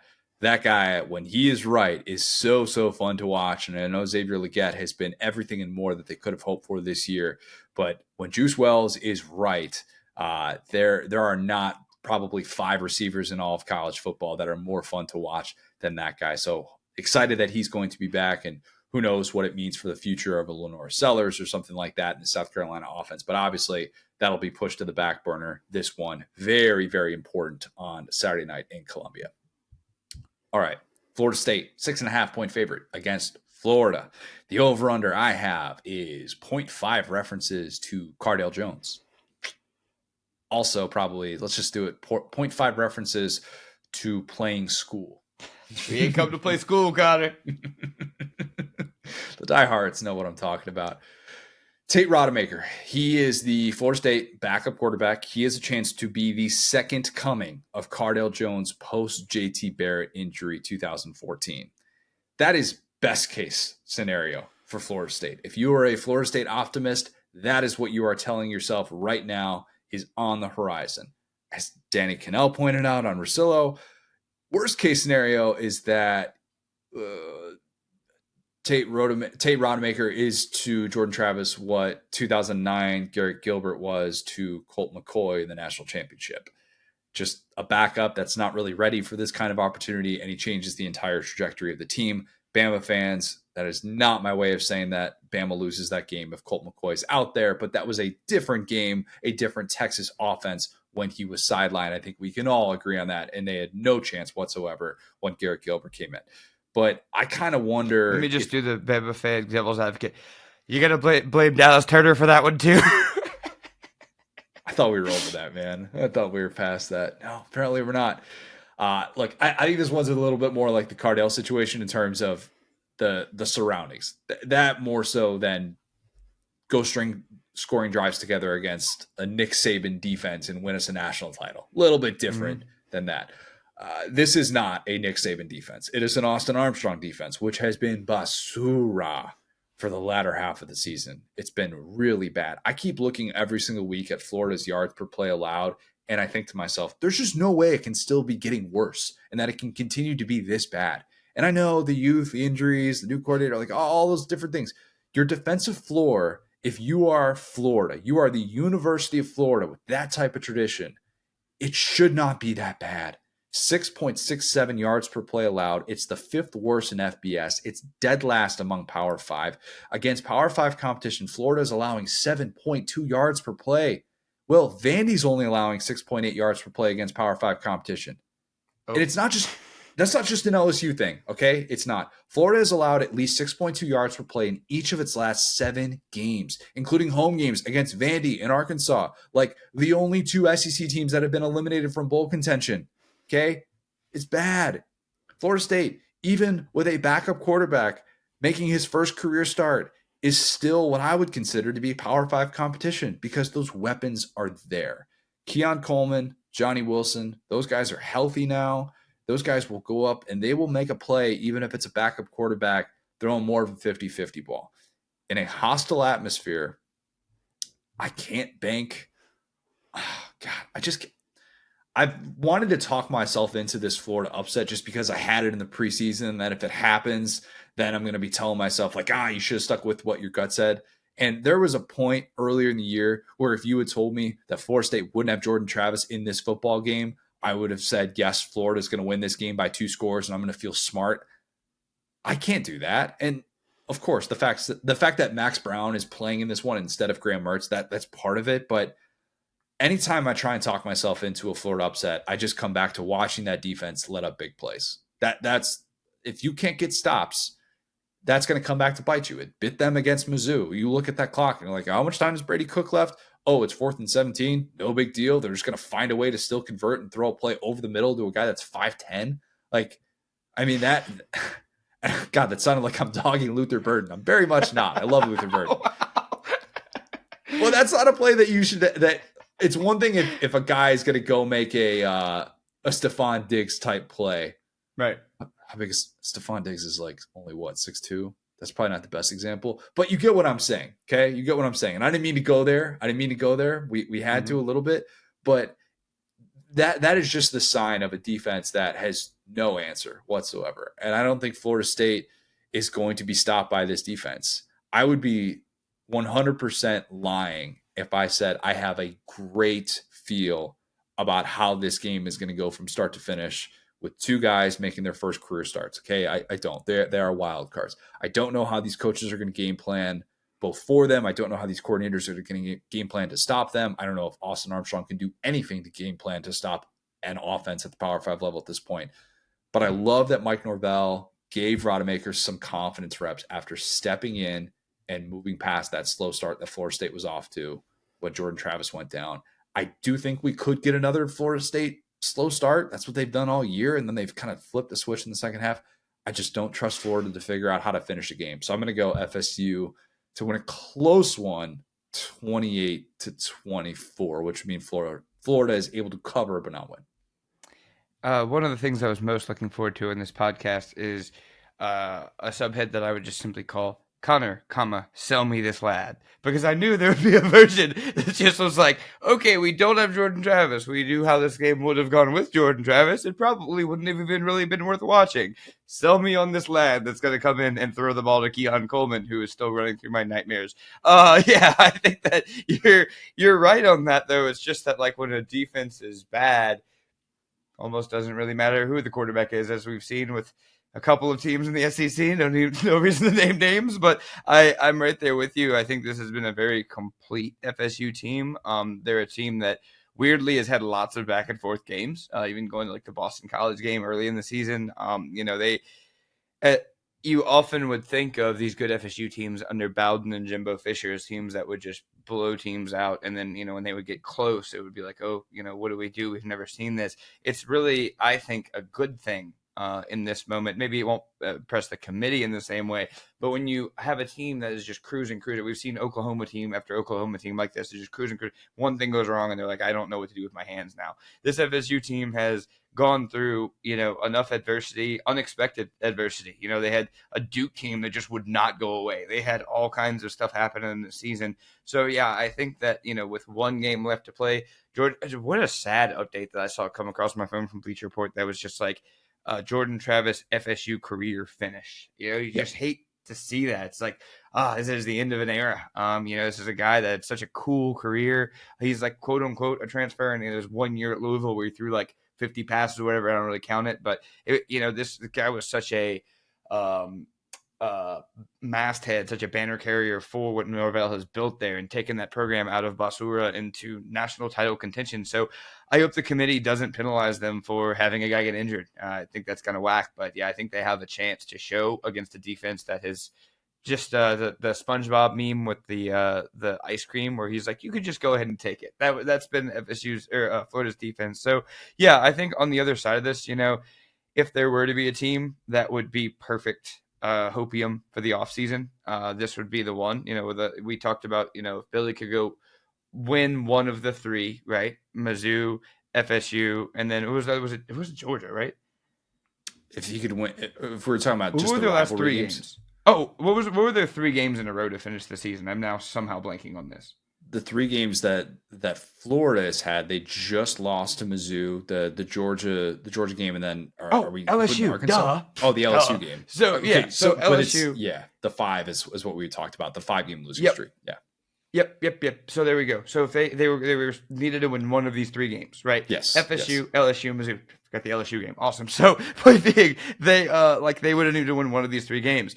LSU seemed to be the easy one. Didn't do that. Mizzou, they almost had them. Got them in the last second. So FSU, it's like if they could pull this one out, it'd be turnovers, or it'd be through pass rush and getting guys flustered. But I do think that the amount of interchangeable guys that FSU has, the receivers, the D linemen, the pass rush that they've had. Their offensive line's been pushing teams around in the second half of games. And that's the funny thing about Norvell. It's like, they haven't had this great, overwhelming talent advantage that you often see in the number 5 team in the country. But what they've done is just leaned on you and just suffocated you. And it's been apparent that they were the better team in all of their games, I feel. So, yeah, I think that this is a game that we could see Billy, really just, how do you like me now? Get a win to go into the offseason, start building momentum. But at the same time, I think Norvell's just a better coach. And I think that there are fewer holes. When you have one great player go down, and we even saw Florida kind of have that last year with Richardson. Not that he went down, but he was a great player when he was, well, he wasn't at Florida, but he had the talent. They just couldn't get it on the same page. It's better. All I'm saying is it's better to have a system and a lot of guys the way that FSU has than one player. You'd rather have that team without their star in Jordan Travis than a team that has not been on the same page all season. Does that make sense? Yeah, I understand. I understand what you're saying, and you feel like when a starting quarterback goes down, there are certain teams that are more equipped to handle that than others. And Right. Florida State has a lot more of those pieces, a lot more weapons surrounding that you feel like, all right, even if this element isn't at a tip top level, we can still find a way. And there are probably some Florida fans listening and saying, well, how do you know Max Brown isn't going to be able to execute this offense better than what we saw from Graham Mertz at times? Look, you can't have it both ways, Florida fans. You can't tell me that Graham Mertz was this guy that was deserving of all SEC type love, then also say like, oh, well, Max Brown's going to be able to execute it because he's a mobile threat. Like, I don't know. I don't think that it really works that way. Just one time, Billy. Just one time. Just for fun. Just like for your old buddy Connor, who I don't think he's blocked me on Twitter yet. He's been following for a very long time. I'm surprised that one every time I still see that. Just give Trevor Etienne 30 touches. Just see. Please, just bro. And I'm not saying Montreal Johnson needs to be benched. He can still come in on pass pro. But look, one game in his career with 20 scrimmage touches, and it was the Tennessee game. He had 172 rushing yards. And I know that they didn't take off down the stretch in that game, and it was a little bit more tough sledding after he got up to such a great start. What do we need to do? What do we need to do to see that guy get 20 scrimmage touches? And if I have one of these games in which, because there are so many people that'll say, well, what about Montreal Johnson? Like you got to keep him involved, and you still want to be able to attack in the passing game, and you want to be able to get Ricky Pearsall involved. Oh, you want to be able to get Trey Wilson involved. I get it. I get it from that standpoint. You have mouths to feed in this offense. Florida does have mouths to feed. There are games in which I think they could really lean on a guy, and Trevor Etienne could be that guy. It doesn't mean that he's going to be physically imposing. Tackling that guy for 4 quarters doesn't look like it's fun. It's a different element than the Cody Schrader thing. I get that because Cody Schrader's a little bit more powerful in the way that he's built. But I think there are defensive guys that would, like you saw in that pass play that they had, where it's just boom, one cut, he splits the defense, and just like that, he's gone. Like that guy is so special, and it's going to be too late probably for Billy Napier to be like, you know what? Maybe I should have been giving this guy 20 touches in a given game. Let's see how he handles it. You got a backup quarterback out there. You don't have a game next week that you're preparing for. Give Trevor Etienne all the touches in the world, please. Let's just see it, just for fun. Just fun. It'd be great. I would say very nice things about Billy Napier if he did that, but he probably won't. I'll say one thing too, really quick about that. While you would have the argument for Montrell Johnson as far as like what you said, pass pro and all that, if you have a backup quarterback, logically the defensive coordinator is going to send a lot more blitz packages, a lot more confusing blitz Bring in packages. tight end, To go double tight end set, whatever. You're not having your running back be the stopgap between you and right, Jared Verse or something like that. right, and that's what I'm saying. As a defensive coordinator, it would worry me more to have ETN out there because if you send all those front seven guys and he has a swing route, he's gone. No Yeah. one's touching him. So what I would do is like, yeah, you need the pass, bro. I get it, but on those third down plays, like if you have him as an option, they're going to need to treat him like he's a weapon that he is. Versus with Johnson, it's like, okay, this guy's blocking. All right, cool. We're just gonna push him. Like, and again, strong dude. I think he's a talented player, but you know what you're getting there. You know that he needs to block a guy for that play to be successful, and then a quarterback has to make a hard read. It's a dream to have him sneak out on a blitz play if you're a quarterback who doesn't have any reps because there's no thought involved. It's just like get it to him 5 yards behind the line of scrimmage. He makes one guy miss, and boom, you're Bo Nix. Look, there are worse things that I've heard than that. Okay, right? There definitely are. I think there are a lot of Florida fans that are very eager to see what this offensive game plan is going to look like without Graham Mertz, and knowing what you're working against with Florida State, and knowing probably what it's going to take to win a game like this, which would be exactly what you mentioned, a Toby Keith game for Billy Napier if there ever was one. Mm-hmm. Okay, last one, Iron Bowl. Bama's a 14.5-point favorite at Jordan-Hare. The over-under I have is 60 minutes needed for Alabama to win at Jordan-Hare. That's the amount of time they play 4 quarters of football. Yeah, it is. The last time that Alabama won a game in regulation at Jordan-Hare was 2015. Yeah. Mm-hmm. Lost in 2017. Lost in 2019. 4 overtimes in 2021. People forget that. Is this the part where I'm supposed to say Auburn, they don't have a chance because we just watched them pay New Mexico State $1.8 million to come into their house and act like and own the place? Yeah, that happened. That definitely happened. But if that is so significant, then why was it so insignificant last Saturday that a week prior to that, Auburn blew the doors off of Arkansas in Fayetteville? That didn't seem to matter. So don't give me this week-to-week momentum stuff. When Auburn played its worst SEC game of the year at A&M, I thought that was their worst SEC game of the year. Turned around, played a 4-quarter game against Georgia a week later. That was – did they – I mean, that is what they have done. If Auburn gets smacked in this one, it won't be, in my opinion, well, we should have known based on how awful they were last week when they couldn't block a soul and they got manhandled in the trenches by New Mexico State. I've watched the Iron Bowl too many times, even as somebody who did not grow up with it in the same way that a lot of people listening to this did. I have watched this game too many times to think that what happened a week earlier is somehow a barometer to gauge this game. It's just not. In the last 5 trips to Jordan-Hare, 2015 was Alabama's lone regulation win. Think about that. Mike Rodak had the story for AL.com. This quote from Tyler Booker, Auburn guard, friend of the program. He said, quote, I heard some of my teammates say that Jordan-Hare, it gives their players superpowers. Yes.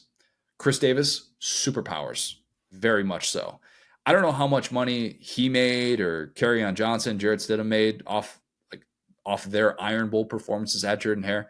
I'm pretty sure Chris Davis was named an All-American returner just for the kick six. Just for that. 10 years ago, by the way. Never forget that. So I won't.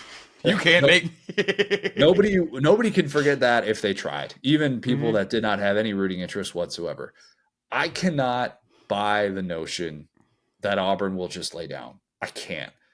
But I also think that this is where Alabama can show off that offensive versatility that they have developed. Because I think this is an opportunity where down the stretch, this Alabama team, actually unlike the previous 2, can beat you in the 4th quarter and sort of say, we're going to impose our will and close this game out.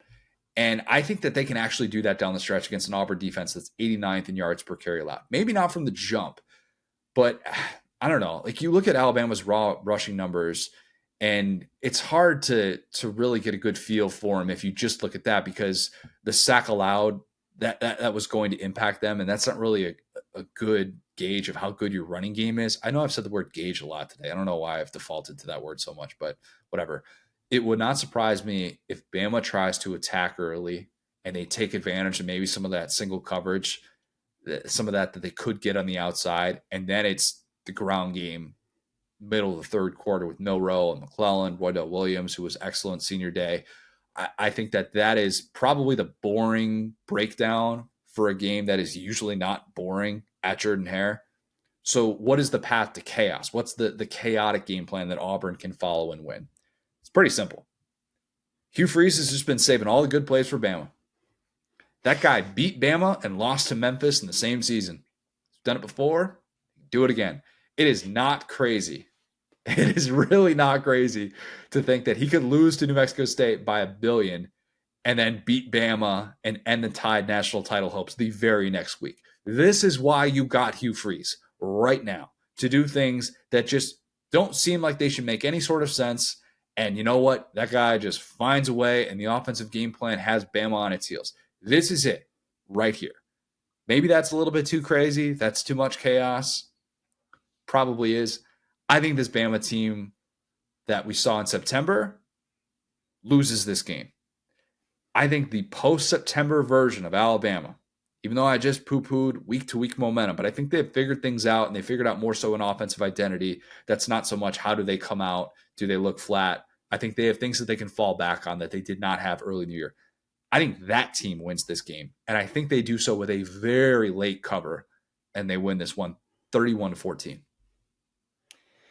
I think that you are right on both counts there with week-to-week momentum versus a team like Alabama. I think that with a team like Alabama, once they find what works, they start building on it, right? And I mean, I feel as though Nick Saban is going to install a new bench at Bryant-Denny Stadium to put Ty Simpson on. Not the standard bench, but like a deeper dungeon bench. Were you watching that when it happened, Will? Because no, I saw the highlights. Yeah. Oh yeah, you were on your flight. Duh, that's right. You were flying to Italy, as one does. Yeah. I said out loud, "Oh God!"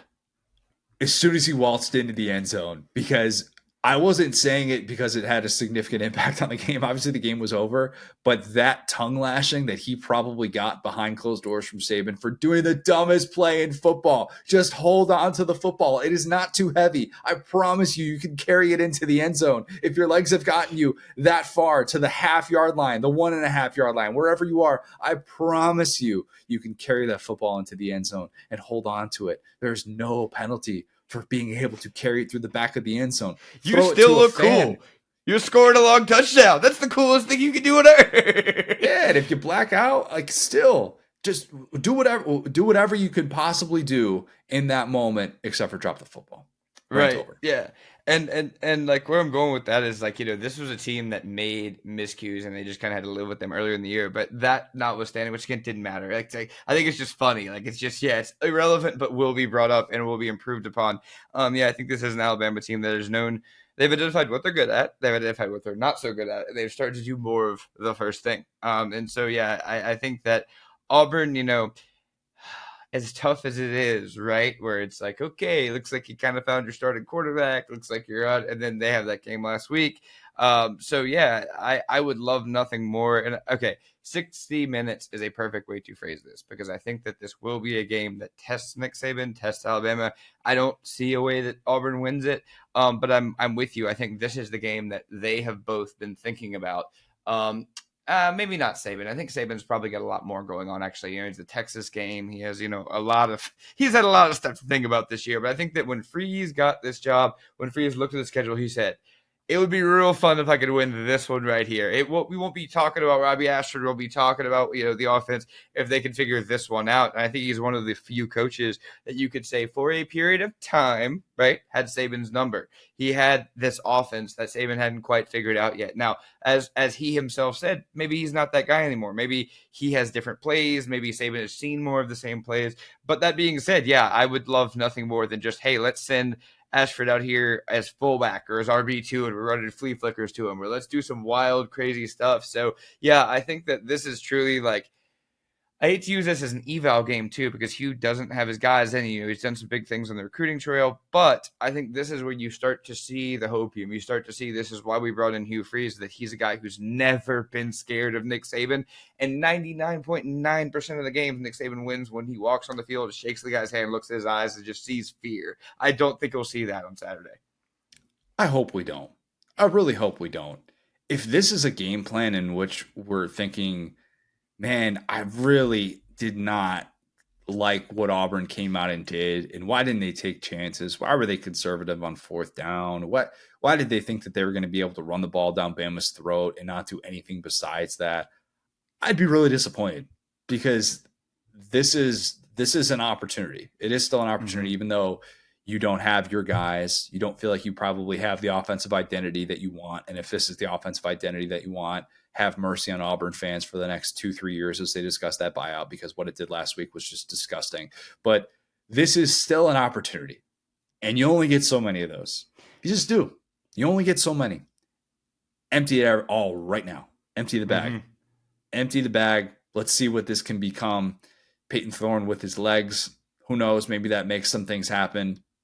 I can't really get on board with an Auburn upset, but it's Iron Bowl of Jordan Hare. Like, that's just this game is so much more fun in that venue because of the possibilities and the craziness that it creates. But I ultimately think Bama will get to that 11-1 mark, despite how bad it looked in early September, and they will go into the SEC championship having run the table in SEC play. Something I did not think would be possible, but it now looks very possible with a favorable matchup, albeit one that nobody in Tuscaloosa is looking ahead.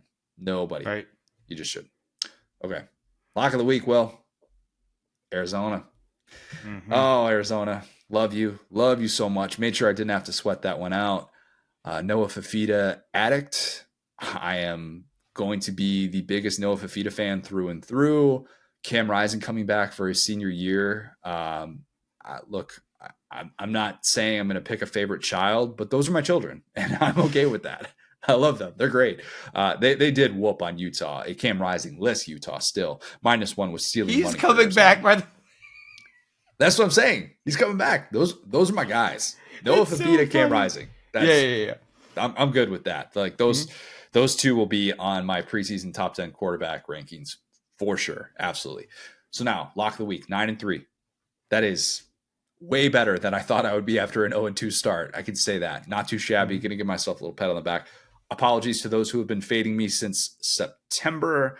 Let's get to 10-3 to close the regular season. We're going back to the Pac-12, Will. Pac-12 is money in the bank. It is. Oh, boy. I think I've had a pretty good feel on the conference this year. Even the fact that Washington, my preseason playoff pick, is 11-0, and I know everybody has picked Oregon to win the rematch in the Pac-12 championship. I still feel just good about my read on the conference. Oregon State is a 13.5-point dog at Oregon. Huge Civil War game in its final year. It's unfortunate that game is a casualty of realignment, but that's the nature of the beast. This is the end of an era for that game. My preseason prediction was that Jonathan Smith would go on the road and win this game. I'm getting 13.5 points here with my preseason upset pick. Oregon State's 3 losses have been by a combined 8 points. They're a really, really good team still, despite the fact that game against Washington, man, like one bounce here or there, that could have gone their way. And we're talking about Oregon State in a New Year's Six Bowl. I realize this is a revenge game for Oregon. Obviously, still need to be able to win this one to clinch a Pac-12 championship spot. Noah Fifita and those Arizona Wildcats still have a little bit of life for the Pac-12 championship. But I'm not going to be surprised if Oregon State gets the last laugh on Oregon and maybe ruins Oregon's path to the playoff, and it's all on Washington to get there for the Pac-12 to be able to end that drought. So lock of the week is Oregon State plus 13.5. I did not think I'd be getting 13.5 on that one. I had that one circled a couple weeks ago. So like my chances there, despite the fact that this game is obviously in Eugene, where Oregon has basically just destroyed everyone this year. God, they've been so freaking good. They've been unbelievable. Imagine this. I was getting a haircut, and my barber, after I was done, I was sitting there like I got some to-go food, and I was like, I'm just finish this before I get out of here. And my barber is like, wait. Hold up. You were eating food while getting your haircut? No. I was finished with my haircut. I was just eating my food, like finishing my food before I headed out because I was like, oh, I'm hungry and my food's right there. I'm just gonna finish it up before I leave. I got one question. Did you bring the food in and then get the haircut and then eat the food afterwards? Am I Yeah, misunderstanding I this? started eating it while I was waiting on the first guy in the chair, and then he was like, "You're up." I was like, "Ah, I want to go finish my food." So I was thinking about my food while I was getting the haircut. I realize how chubby I sound now. Okay, fair question. Anyway, but not the point. My barber goes, "Hey, my barber's like former player. I never questioned his betting tactics, and he was like, hey, I got Colorado tonight. I didn't need to tell him about Nova Pepita. I was like." I'm not taking them. Didn't want to tell him about lock of the week. Didn't want to jinx it. I was like, you know what? Good luck, buddy. And did not go his way. What's yours? So I got to give you credit. The newly minted Pac-12 whisperer, Connor O'Kara. Wait, that wasn't because Colorado wasn't against Arizona that game because Colorado covered the spread against Arizona a couple weeks ago. That was 34-31 game, I remember. And that was a rare week in which I didn't have all my eggs on Arizona to be able Oh, to my cover. bad. I completely missed that. My bad. That was Washington State, and I was like That's right. also on them because of a different game. But alas, my story now makes no sense. But that's now you got to just hear a fun little tidbit about me. Yeah, we'll just sitting in the barber, just eating food, talking Pac-12 football. That's That's what I'll be doing, man. that's what he's doing. All right, let's get to Peter Burns. Wild to think that PB is one of the very first guests that we had on this show about 5 years ago. So great to be able to catch up with him. Here is Peter Burns. Now excited to be joined by a very, very special guest. It is the one and only Peter Burns. PB, I just realized I haven't had you on in like a year and a half. And look, I promise I don't think you were shunned. So I think this is I'm sorry, but look, that's the longest we've gone without having you on the show. Our relationship is on the rocks. I'm not going to lie right Yeah. now because I looked at this and every week I listen to you guys on Mondays and Fridays. I love the previews and I love the kind of the autopsy of what happens on Mondays. And I'm like, wait a minute, especially like over on the Fridays. I'm like, you guys have all these great guests. I'm like, shit, do I not get the invite anymore? Like this is just brutal. Like what did I say? And I was like, I know I say a lot of outlandish shit, but I'm like, how am I not getting the invite from Connor? Like I would understand that from Marler or somebody else, but like Sure. you of all people. And then I figured it out. It's because we share the same brain.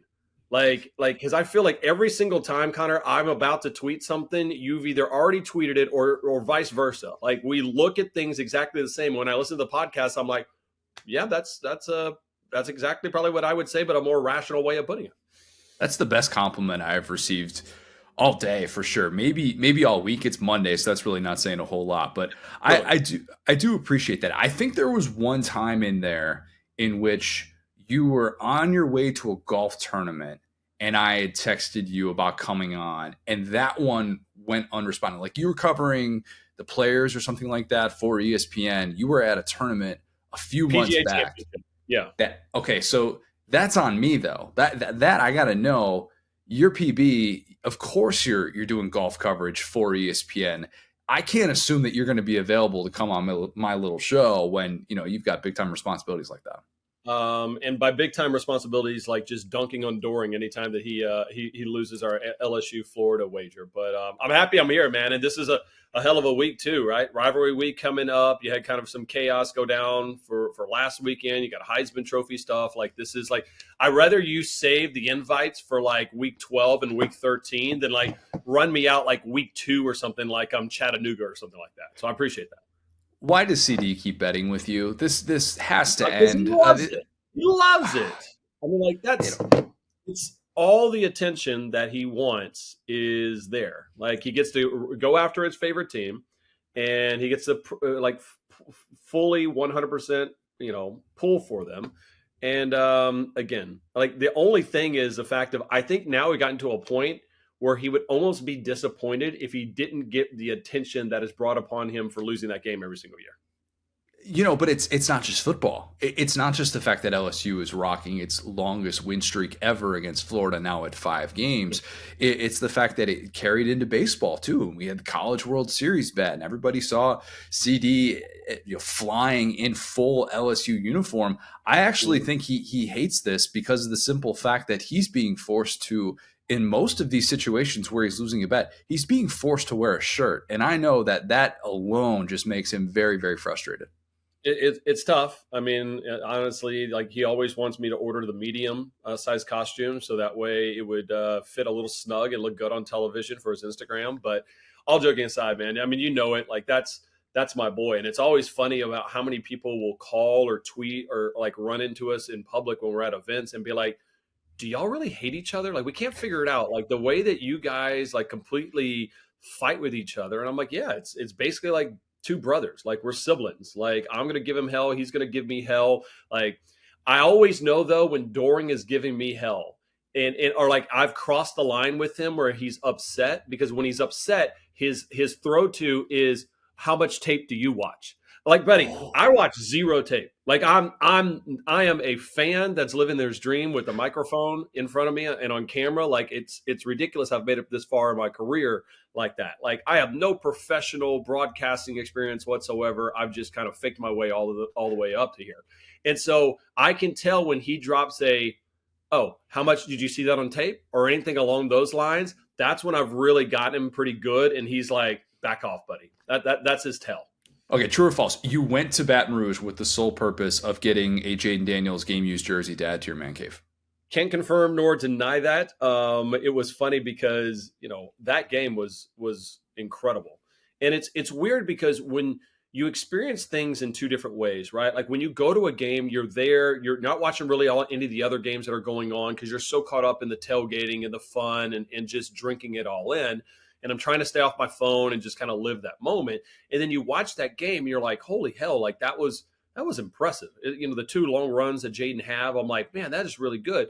And then when you get home that night or the next day, Connor, and you start seeing about how people are talking about what Jayden Daniels did, like national wise, like, can you believe that? I'm like, oh yeah, I saw that. Like I lived that. That was awesome. Same thing with LSU Alabama last year. I was like, yeah, this is a really loud stadium. That was a really good game. I'm so glad I went. And then you hear from everybody going, holy hell, what an unbelievable game. So you watch Jayden, and it's amazing to see when he first got to LSU, he was looked at as almost like an add-on. Like Brian Kelly went there, he looked at what he had in a bunch of different quarterbacks, and he's like, all right, I got a bunch of guys that are kind of pocket passer, guys, but I probably need somebody that can move the pocket a little bit with his legs. And he's like, let's just bring in Jayden Daniels. It almost seemed like an afterthought. And then, wait a minute, there's something to it. He got better and better and better. And it's not unlike the rise of Joe Burrow. Remember 2018, Joe Burrow was good. He was fine. I mean, like 2022, Jayden Daniels was good. He was fine. He had flashes. But it wasn't until this season in which you're like, dude, it's not a matter of if this is just a good game for him. Like, he's not going to be stopped. And that's why you see this Heisman campaign right now. True or false, Jayden Daniels will get 4 touchdowns against A&M. He's going to hit 50 touchdowns pre-Heisman. That's what he would need to be able to get there. And he's going to win the award. So I think he gets 4 touchdowns. Yes. Because I think LSU's defense, which actually has helped Jayden, been so bad. They're like, well, we got to go score again. Just get out there and go. So that's kind of like how Caleb Williams, it reminds me very similar to the Caleb Williams thing at USC, where it's like, well, we're going to give up 50, but we're probably going to score 55. But the difference is LSU would actually let their players talk to the media, and their players would talk to the media, unlike USC Trojans. But that's a whole different story. I think he'll get the 4 touchdowns. I still think it's a coin flip on whether or not he wins it. Now, remind the listeners that game kicks off at 11 a.m. In Baton Rouge. And so there's going to be a ton of Heisman voters that are college football fans that are going to be locked into Michigan and Ohio State. So it almost feels like one of these box score games for Jayden that you're not going to watch him actually play that game. You're going to sit there and go look at the box score and be like, oh yeah, I mean, he didn't falter again. So And the idea for Bo Nix, man, I mean, Bo Nix is right there with them. He's got two bigger, better opportunity stages. He's going to have Oregon State, which I do think they win Civil War. And if that's the case, he'll have a big Pac 12 championship and he'll get the last say. So I actually have Bo a little bit of ahead of Jayden Daniels right now. But it's going to come down to the damn wire. And how crazy is that? You've got a former Pac 12 quarterback that rules the SEC, and now a former SEC quarterback that rules the Pac-12. Crazy. And Michael Penix Jr., a former Big Ten quarterback that's now dominating in the Pac-12 and seeing all these transfers. It's been incredible. And I almost feel like what Jayden has done has kind of overshadowed how unbelievably good Malik Neighbors has been. I kind of feel like he is underrated and almost this conversation of Marvin Harrison Jr., who is, look, I'm a Bears fan. I want him in a Bears uniform next year. And he is such a good player and a very different offense that they are running at Ohio State because they have to play complementary football with the defense, all those things. But I almost feel like the Marvin Harrison Jr. Heisman conversation has like somehow put Malik Neighbors on the back burner. And I'm looking at what he's doing and I'm thinking to myself, God, we are probably underrating how good this player has been. You could say to a certain extent, like the same underrating of him is the same underrating of Brian, of Brian Thomas as well too, just compared to how good Malik Neighbors is. But I think what it looks like to me is that you were getting a lot of love for Marvin Harrison Jr. just because somebody has to be the hype machine between Ohio State and Michigan, right? Because JJ's not that guy. Blake Corum is solid. These are really good teams, but Marvin Harrison Jr. is that one player. And it kind of gets lost a little bit. And I want to flip it, though, too, because I think the very similar thing is happening while Neighbors gets kind of overshadowed because of Jayden Daniels. I think it's the opposite in Athens, to where I think Brock Bowers is getting all of the attention, all of the love, and rightfully so. He's a really good player. But it's actually Carson Beck who should be getting a ton of love. Like, I think Carson Beck should be in New York City this year. For if you go back and look at the numbers that he has put up, and it has been nothing short of fantastic. And that's not easy, right? Like he's had to deal with some different injuries, McConkey being out, Brock being out, some running back situations, new offensive linemen, a whole new team. And he's continued to throw for 250 each and every week, sometimes 300. And he single-handedly won them that game, arguably against Auburn. Like, I don't know why he's not getting enough love. And I think it's people are just talking about Brock Bowers instead of him. I was going to ask you who you think is going to get that second all SEC spot at quarterback, because obviously Jayden is going to be first team regardless of what happens against A&M. But that second team spot, maybe it's going to be decided in Atlanta or something like that, like where, Milroe versus Beck and the way this is all going to play out. But would you, as of today, probably say that Beck is going to win that? Because I think they could end up splitting with how well Milroe has finished and in the things that he's done down the stretch. But it's at least a fair conversation to have. Yeah, I mean, then you start splitting hairs because I'm looking at this and I go, all right, I think Beck is that second best quarterback. Milroe has developed that. But what about Brady Cook?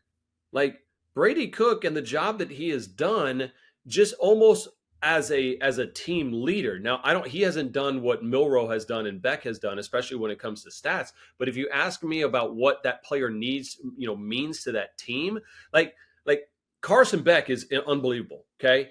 I don't know if you have Brock Vandergriff or Gunnar Stockton or somebody else at Georgia, is Georgia undefeated? I think you can make that argument that it could be. If Milroe wasn't part of Alabama right now, would they be undefeated or they have only one loss? I don't think that's the case. Like Milroe is a difference maker.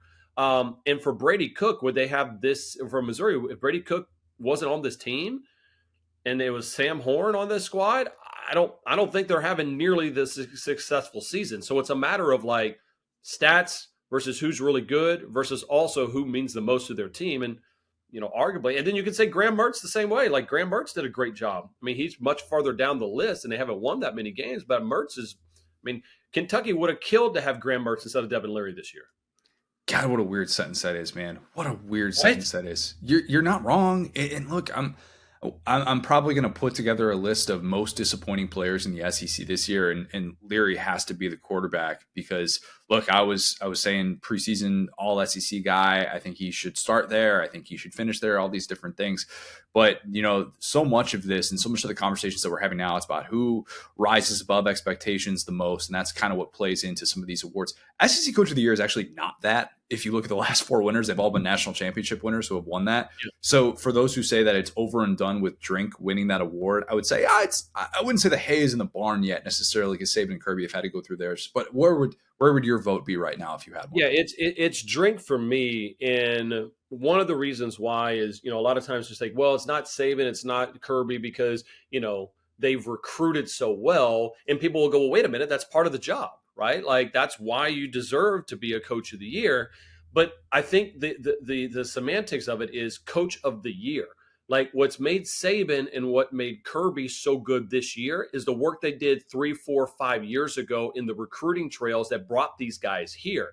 I think if you take a look at like what has transpired this season, it was Drink giving up play calling duties, which he loves, okay, and understanding he needed to be more of a CEO for this team. I think that's a monster role at it on it. And to me, just finding the right ways to play the quarterback situation, finding Cody Schrader and using him properly, finding the right offensive coordinator.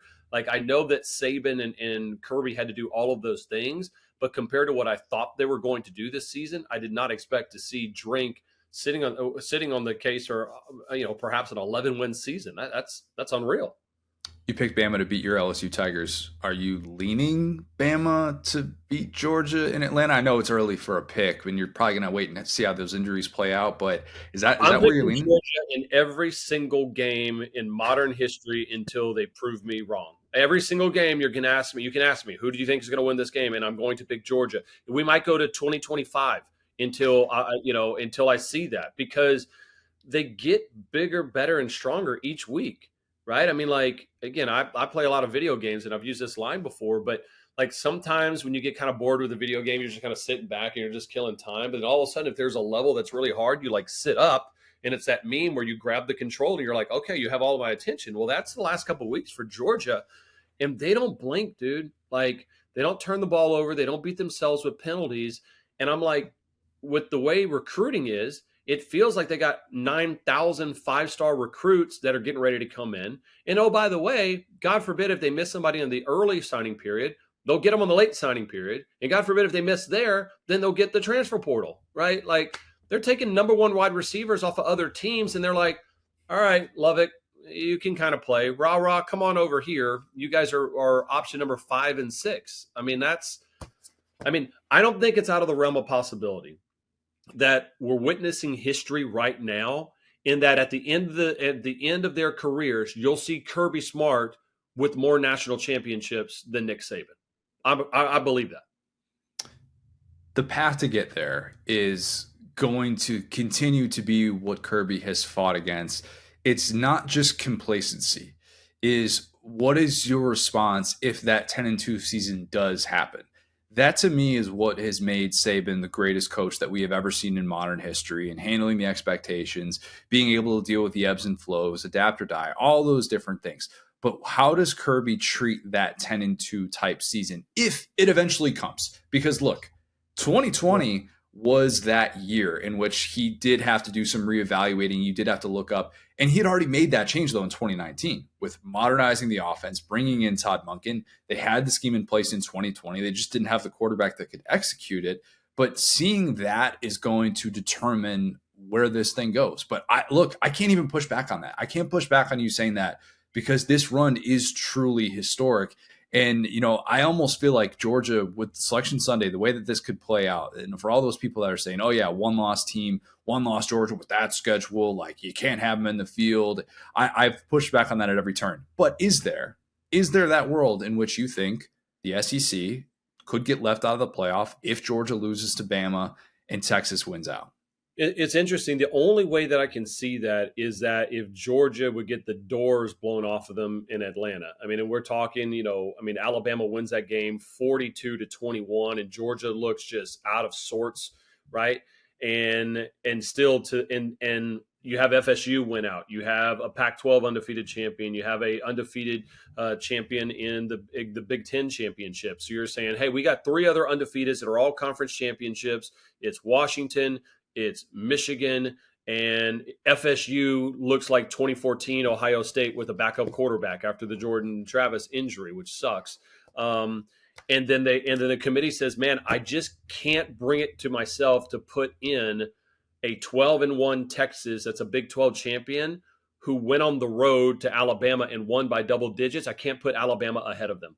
And I can't put Georgia still in there for the fact that they just got blown out. That's the only scenario in which I could see the SEC not getting a team in. I'd put that at 5% maybe, because Connor, I think if there's a situation where that if Georgia loses a close game, they'll have more top 25 victories than Texas, right? And now you start looking at it going, wait a minute, like how would you take Georgia, who lost 31-28 on a last second field goal, over Texas, who kind of played with their food a couple weeks in a row? I don't know. Yeah, I agree with you. I think that there's still a path in which the SEC is perfectly fine, and we'll kind of wait and see how that plays out. PB, what are your thoughts on Jeff Traylor at your alma mater, UTSA, interviewing for that A&M job? I don't think it's a shock, right? I mean, I've been really high on Jeff Traylor since he got to UTSA, and I finally got an opportunity a couple of years ago to meet him, and I just he was everything that was thoroughly what UTSA needed at the time, right? They're trying to build that program. So you need to have somebody that knows Texas really well, can recruit really well, and then coach up these 2- and 3-star, 4-star guys to have some good quality seasons. And that's what he's done. And that's why, like, whenever A&M decided to go, honestly, in a different direction, I'm like, the first call I would make is to Jeff Traylor and kick the tires, right? And I know people are going to go, who? It's a UTSA coach. He's Conference USA, blah, blah, blah. And I'm like, hey, it does not matter. Like, certain programs need a name, okay? And they need a buzz factor. A&M has that buzz, okay? A&M has the facilities. They have the boosters. They have the NIL and the collective and no state income tax. They've got the fan base. They have the pageantry that comes with college football. They have everything except a coach. So think about it like as a restaurant that has all the ingredients, but they can't find the right chef. Like, you don't need a name. The chef itself is going to create a good meal, and you've got prime location right now. So he's the number 1 pick that I would have on that list. Now, if he went with Mike Elko, it's fine. It's great. I mean, like, he's been there before. He's done a pretty good job with Duke. It would be an okay hire, but I don't know of anybody that's more distinctly Texan in life than Jeff Traylor. And, like, to me, I think A&M needs to lean into that, going, hey, if you got the pride of Texas, there's enough players in here, we're going to make this Texas. Because even Austin, as much as they're, Texas Longhorns and they think they're the state, they are, but they're such a more of a national brand. Like, if I'm A&M, I'm playing all into, we are Texas. Same way Louisiana, LSU rolls into, we are the state of Louisiana. And I think that would be the way I would go down there. I don't think there's anything wrong with that, because people are going to criticize the hire if it's not splashy enough. And they're going to say they paid X amount of dollars to have Jimbo Fisher not work so that they could hire this guy. And there's a part of me that wonders, as an athletic director, if Ross Bjork is going to be able to separate those two things, because it's one thing to experience what Auburn did, where there was apparently the coup to get Kevin Steele the job after you paid Gus Malzahn $21.5 million to walk away. That, I think, is a little bit different than just going out and hiring the right person as you're entering this new era of the SEC, this new era of college football in which expectations are going to change because of the playoff. And I think just going out and getting the right guy, as simple as that sounds, go out and get the right guy. Don't worry about the splash, all those other things. I think that's the only way that you can approach this if you're Ross Bjork. Then again, it's also considering, is Ross Bjork the one pulling the trigger on this, right? Like, yeah. I mean, there's a lot of money out there. And I think after Ross maybe gave the extension to Jimbo Fisher, people are like, hey, man, you kind of got us into this situation. We're going to bail you out, okay? And we're going to pay a bunch of this money to get out of this extension that didn't need to be given at the time. But we're pulling the trigger on the next call. And so the question is if you're Ross Bjork, you might sit there and go, I'm going to help facilitate what the decision makers want. And I'm not saying that's a bad thing, right? That happens at a lot of different places and throughout college football, and doesn't mean it goes wrong. Like, it was Josh Brooks, right? Like telling Kirby Smart what to do because he's technically his boss. No, like Josh Brooks at Georgia is a facilitator. Same thing with Greg Byrne over at Alabama. It's to help this program. And I think now for Ross, I think he talks to that board of trustees and those regents, who I guarantee you are a bunch of old money Texas boys that are proud to be from the state of Texas. Who better to hire than a guy that literally would probably give up his life at the Alamo if it had an opportunity than Jeff Traylor. Like, that's their guy. That's their wildcatter. That's their Jerry Jones of the world who came up through the ranks. So I think that's why it makes perfect sense.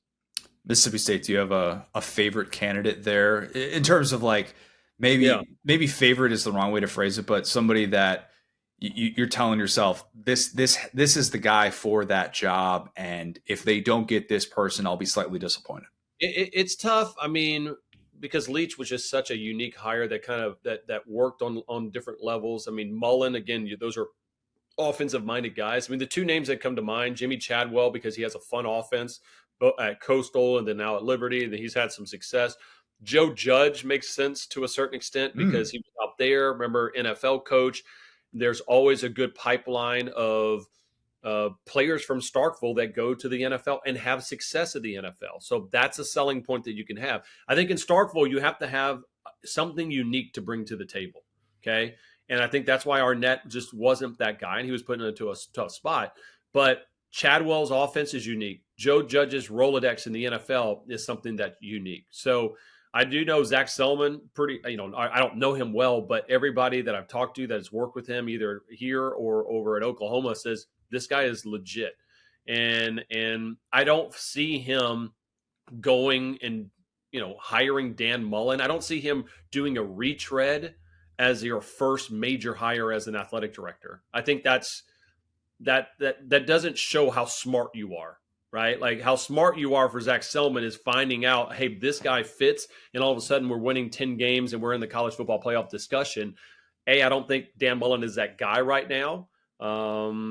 And I think Dan's not even ready to get into it. I think Dan's doing a really good job on television. I think he enjoys the fact that he can kind of hang out with the family as well right now as well. You just want to keep him under the ESPN umbrella. I get it. It's fine. Makes perfect sense. He's good. He's solid. And again, I know, for a decade, they didn't get an opportunity. All these coaches, it's amazing. These coaches, even Jeff Collins is one of those guys, former Georgia Tech guy, and he's been fantastic.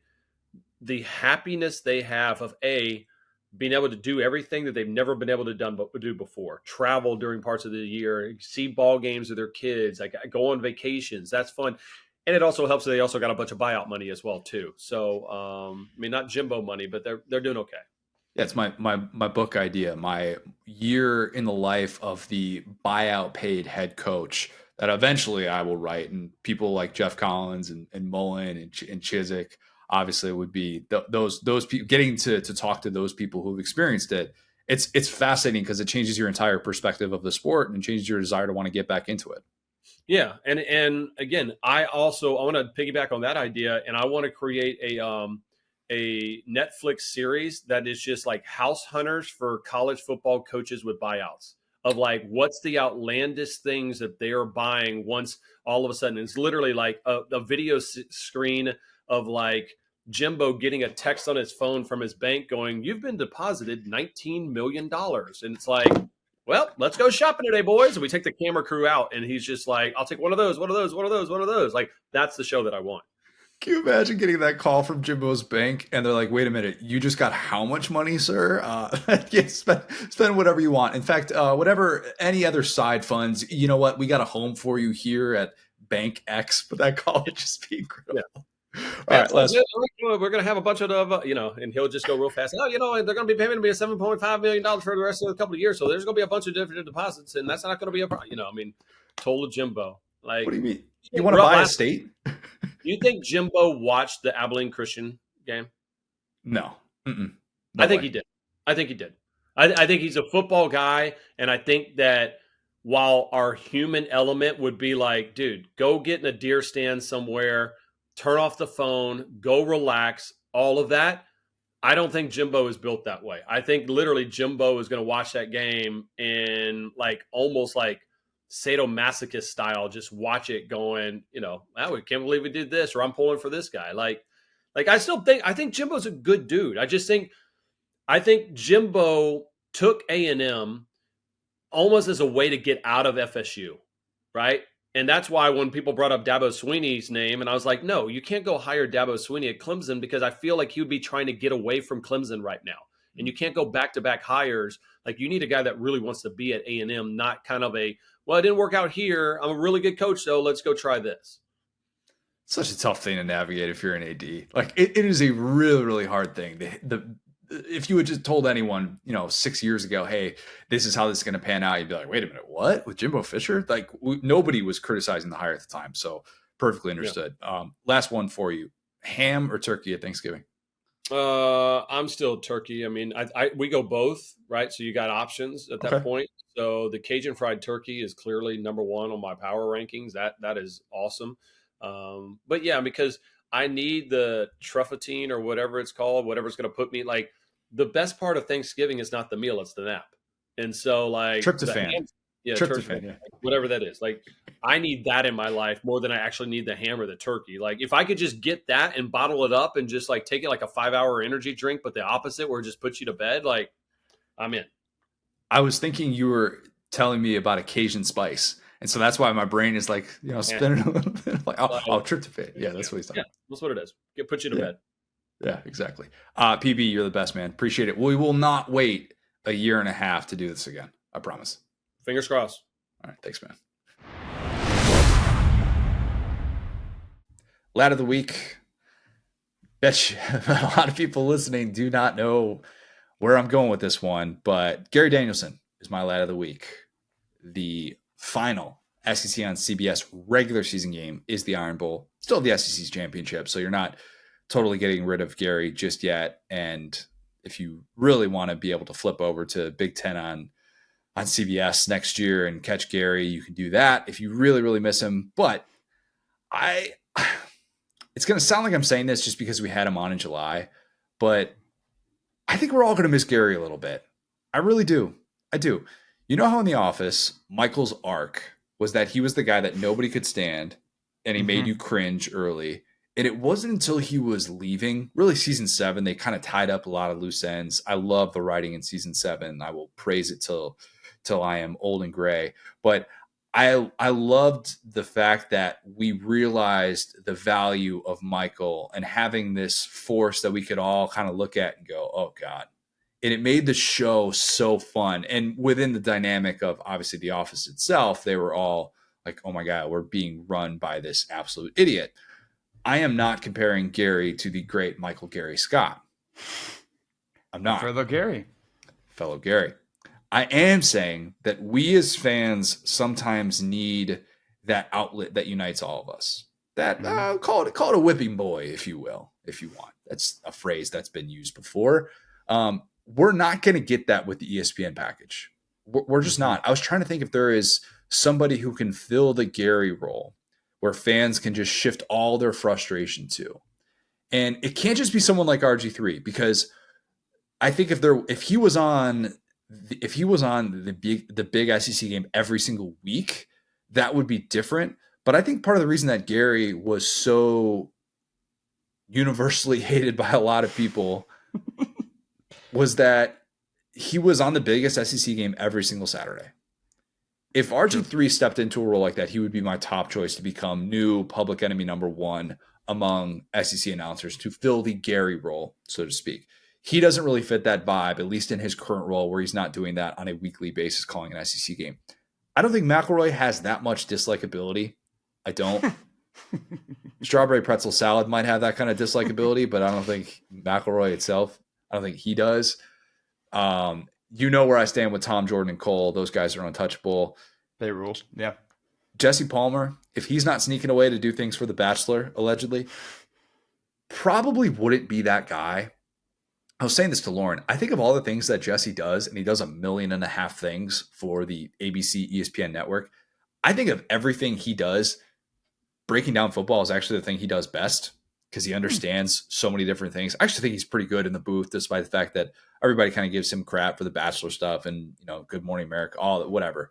So, oh wow, you're too successful and handsome. What a loser. I will say the Rooms to Go commercial, when he holds the smile at the end, I think to myself every single time, is Jesse Palmer a robot? Do we know this officially? And I've asked Matt Berry about that before. Like, he's a human being, right? Like, he bleeds, I think. I don't know. He bleeds, he's not just, I think, question mark. He's not just an AI simulation. I don't think he is. I wouldn't rule it out. We're times we're living in. So yeah, just turn on the Iron Bowl, fire off your Gary jokes one more time in the regular season. He said on this show, he's a big boy. He can take it. Don't say that it's entirely an SEC on CBS thing, right? Just say it's a Gary thing. Don't make it a CBS wide type thing. But it is the end of an era. And again, like, I'll share this story real quick for those who, and I've said this before in these airwaves, but I'll say it one more time for those who haven't heard it.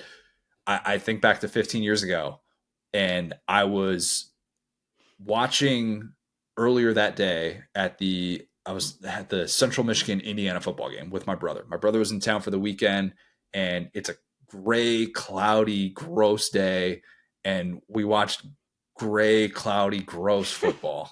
It was so bad, Will. And it's a noon kick. And I remember coming back with my brother. I think we left at halftime or something like that, because that's just what you do. And we came back, and we get a nap in or something like that. We go to the common room in my dorm, and we turn on the game. And I want to say it was LSU at Florida. And my brother and I just started talking about, like, God, wouldn't it have been incredible to go to an SEC school and seeing the magnitude of these games on CBS, even for people sitting there 1,000 miles away who had just watched Big Ten football. We're watching this going, like, this is like what college football should be. This is how when we close our eyes and picture what it should look like. It is the drums dropping and having this game that feels so important. And it has been so intertwined with the identity of the SEC and what it has become in this run of dominance that we've seen over the course of the last 2 decades, that I think it does need to be appreciated. It is the end of an era. There's just no guarantee that you're going to get that on ESPN. So this native Midwesterner will truly miss it, because it's something that I used to watch and feel jealous of and feel like, man, this feels big. And this is just awesome. And there are so few things that can create that in sports, where every single time a jingle drops. By the way, there's a reason why the Big Ten is keeping that jingle, okay? They know. They get it. But every single time, you just know it's big. And the SEC on CBS, they did that. So that sounded like a eulogy, because it kind of is. Yeah, this is, it's tough. We've talked about it, and me, like, my perspective is obviously, like, I was watching that game in Baton Rouge, like, not obviously from, like, I wasn't at the game, but I was watching it, like, glued to it. And I'm right there with you. That's, when I fell in love with football, was those 3:30 kicks, the SEC championship, the jingle, as you call it. Like, I think that's perfect. And I think Gary also signals the end of kind of an era, and going back to not just in SEC football, he is one of the last remaining old school broadcasters, right? The guy that you look at him and, he's got the CBS eyeball on his jacket. He's not as, let me take a step back to explain something. The difference between him and Robert Griffin III is RG3. We remember him playing. We see him on Twitter. He's, like, interacting with us. He's out there, like, in the Spirit Splash UCF. He's, like, out there mixing it up with people. So he is, like, aware when he screws something up, and even will apologize for half a dozen things probably over the course of his career. With Gary, it's like you would see him and he was like, a version of, I'm not comparing him to these two, but like the way that Howard Cosell used to be, where it's like, you're looking live at this style of game, how Musburger was. And those styles of broadcasters are going away as people, what's up? It's like a 2-dimensional relationship versus a 3-dimensional relationship, right? Yes. Is that what you're saying? Yeah.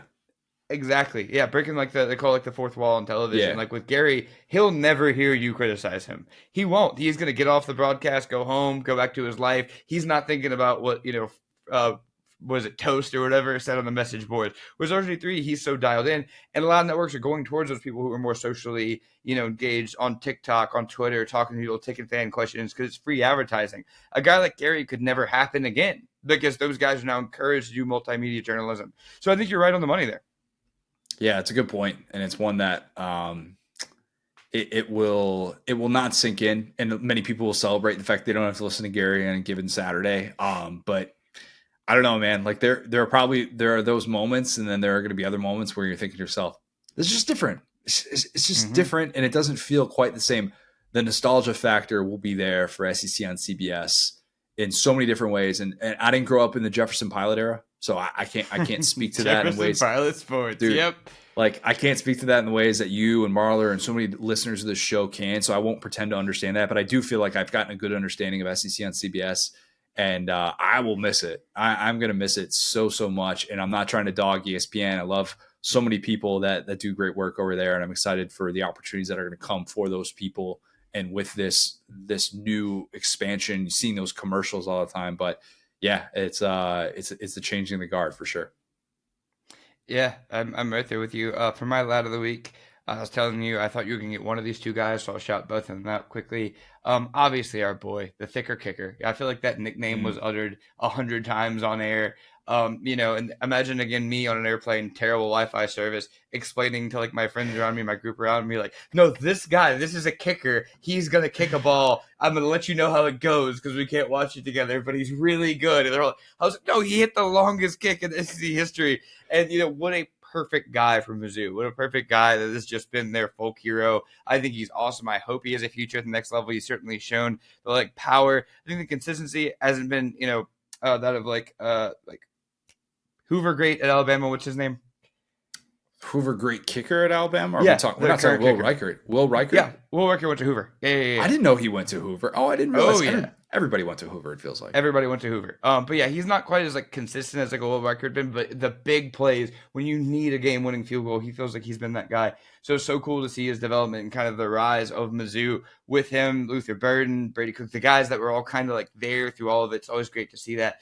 And then, of course, Jerry Kill. I think that he's had a wild, storied football career. I obviously remember him as the Minnesota head coach, where he missed time with a seizure. He got diagnosed with epilepsy. It was just this whole story, this whole saga. And then you look up, you're trying to catch up from the weekend or whatever. And I'm sure seeing it live was a little bit different, but seeing him at New Mexico State, and that's how I found out kind of about the win, was seeing him interviewed, and I was like, oh my gosh, that's Jerry Kill. It's just so cool to see guys kind of come back around in the news cycle. College football feels like some guys will rise so quickly, and then they kind of have to work their way back. And so it's been cool. He had a 10 years in AD for a while. Yeah. But yeah, just to show that the all-time How Do You Like Me Now, the old guys still got it. So really great for those two guys and their legacies in the sport. Jerry Kill is one of those coaches that I wrote about so much my first year on this job when I was doing Saturday Tradition in 2015, when he had all the health stuff, and then he's got to step away from football, and you're like, man, this is yikes. This was a guy who looked like he was in such a great spot, was going to be their coach for a really long time. And it just doesn't look like he's going to be able to get back on the sideline. And it looks like his coaching career was going to be over as a result of those health issues. And for him to be able to get back and get to a place where, look, everybody's making their jokes at the expense of Auburn. That was their ninth. I'm pretty sure that was their ninth win on the year too. That is a legit good team. Yeah. They're like a legit good team. Doesn't mean that you should lose to a team that you're paying $1.8 million to beat, but it is a testament to Jerry Kill that they have gotten to this place. The tattooed Jerry Kill. Yeah. People forget about that. Go look that one up, kids. Yeah, that's a good letter week. We're going to have to get Mevis back on the pod too for some pre-draft stuff, pre-draft hype video for Mevis. I'll be all over that. I can't wait to see. I think he still has another year of eligibility after this if he wants to come back. Probably. Everybody does. I mean, come on. As much as I love everybody being in school forever, I'm almost going to be happy in 2 years where we just know that the guy is a senior and he's done. Because now I'm just like, dang, bro. I know. But yeah, give me all the thicker kicker, all that we got. I had that thought with Jackson Dart too. I was like, wait, how many years of eligibility does he have left? Because he started 2021. So he didn't have the 2020, so we don't really have to worry about that. Yeah, it'll be a fun thing to figure out. Hopefully, if you are listening to this, maybe on your way to some Thanksgiving festivities, if you are listening to this on a Friday morning, Saturday morning, ahead of rivalry week, hopefully your holiday has been absolutely awesome, filled with family and food and all the football you can possibly allow your in-laws or relatives to be able to watch. If you have not, leave us a 5-star review. Subscribe to our YouTube channel where you can watch every episode of the Saturday Down South podcast, which is presented by Texas Pete. Follow us on the app formerly known as Twitter, at the SDS Pod, at Sat Down South, at CJ O'Gara, at Go So Hard. Thanks, guys. Talk soon.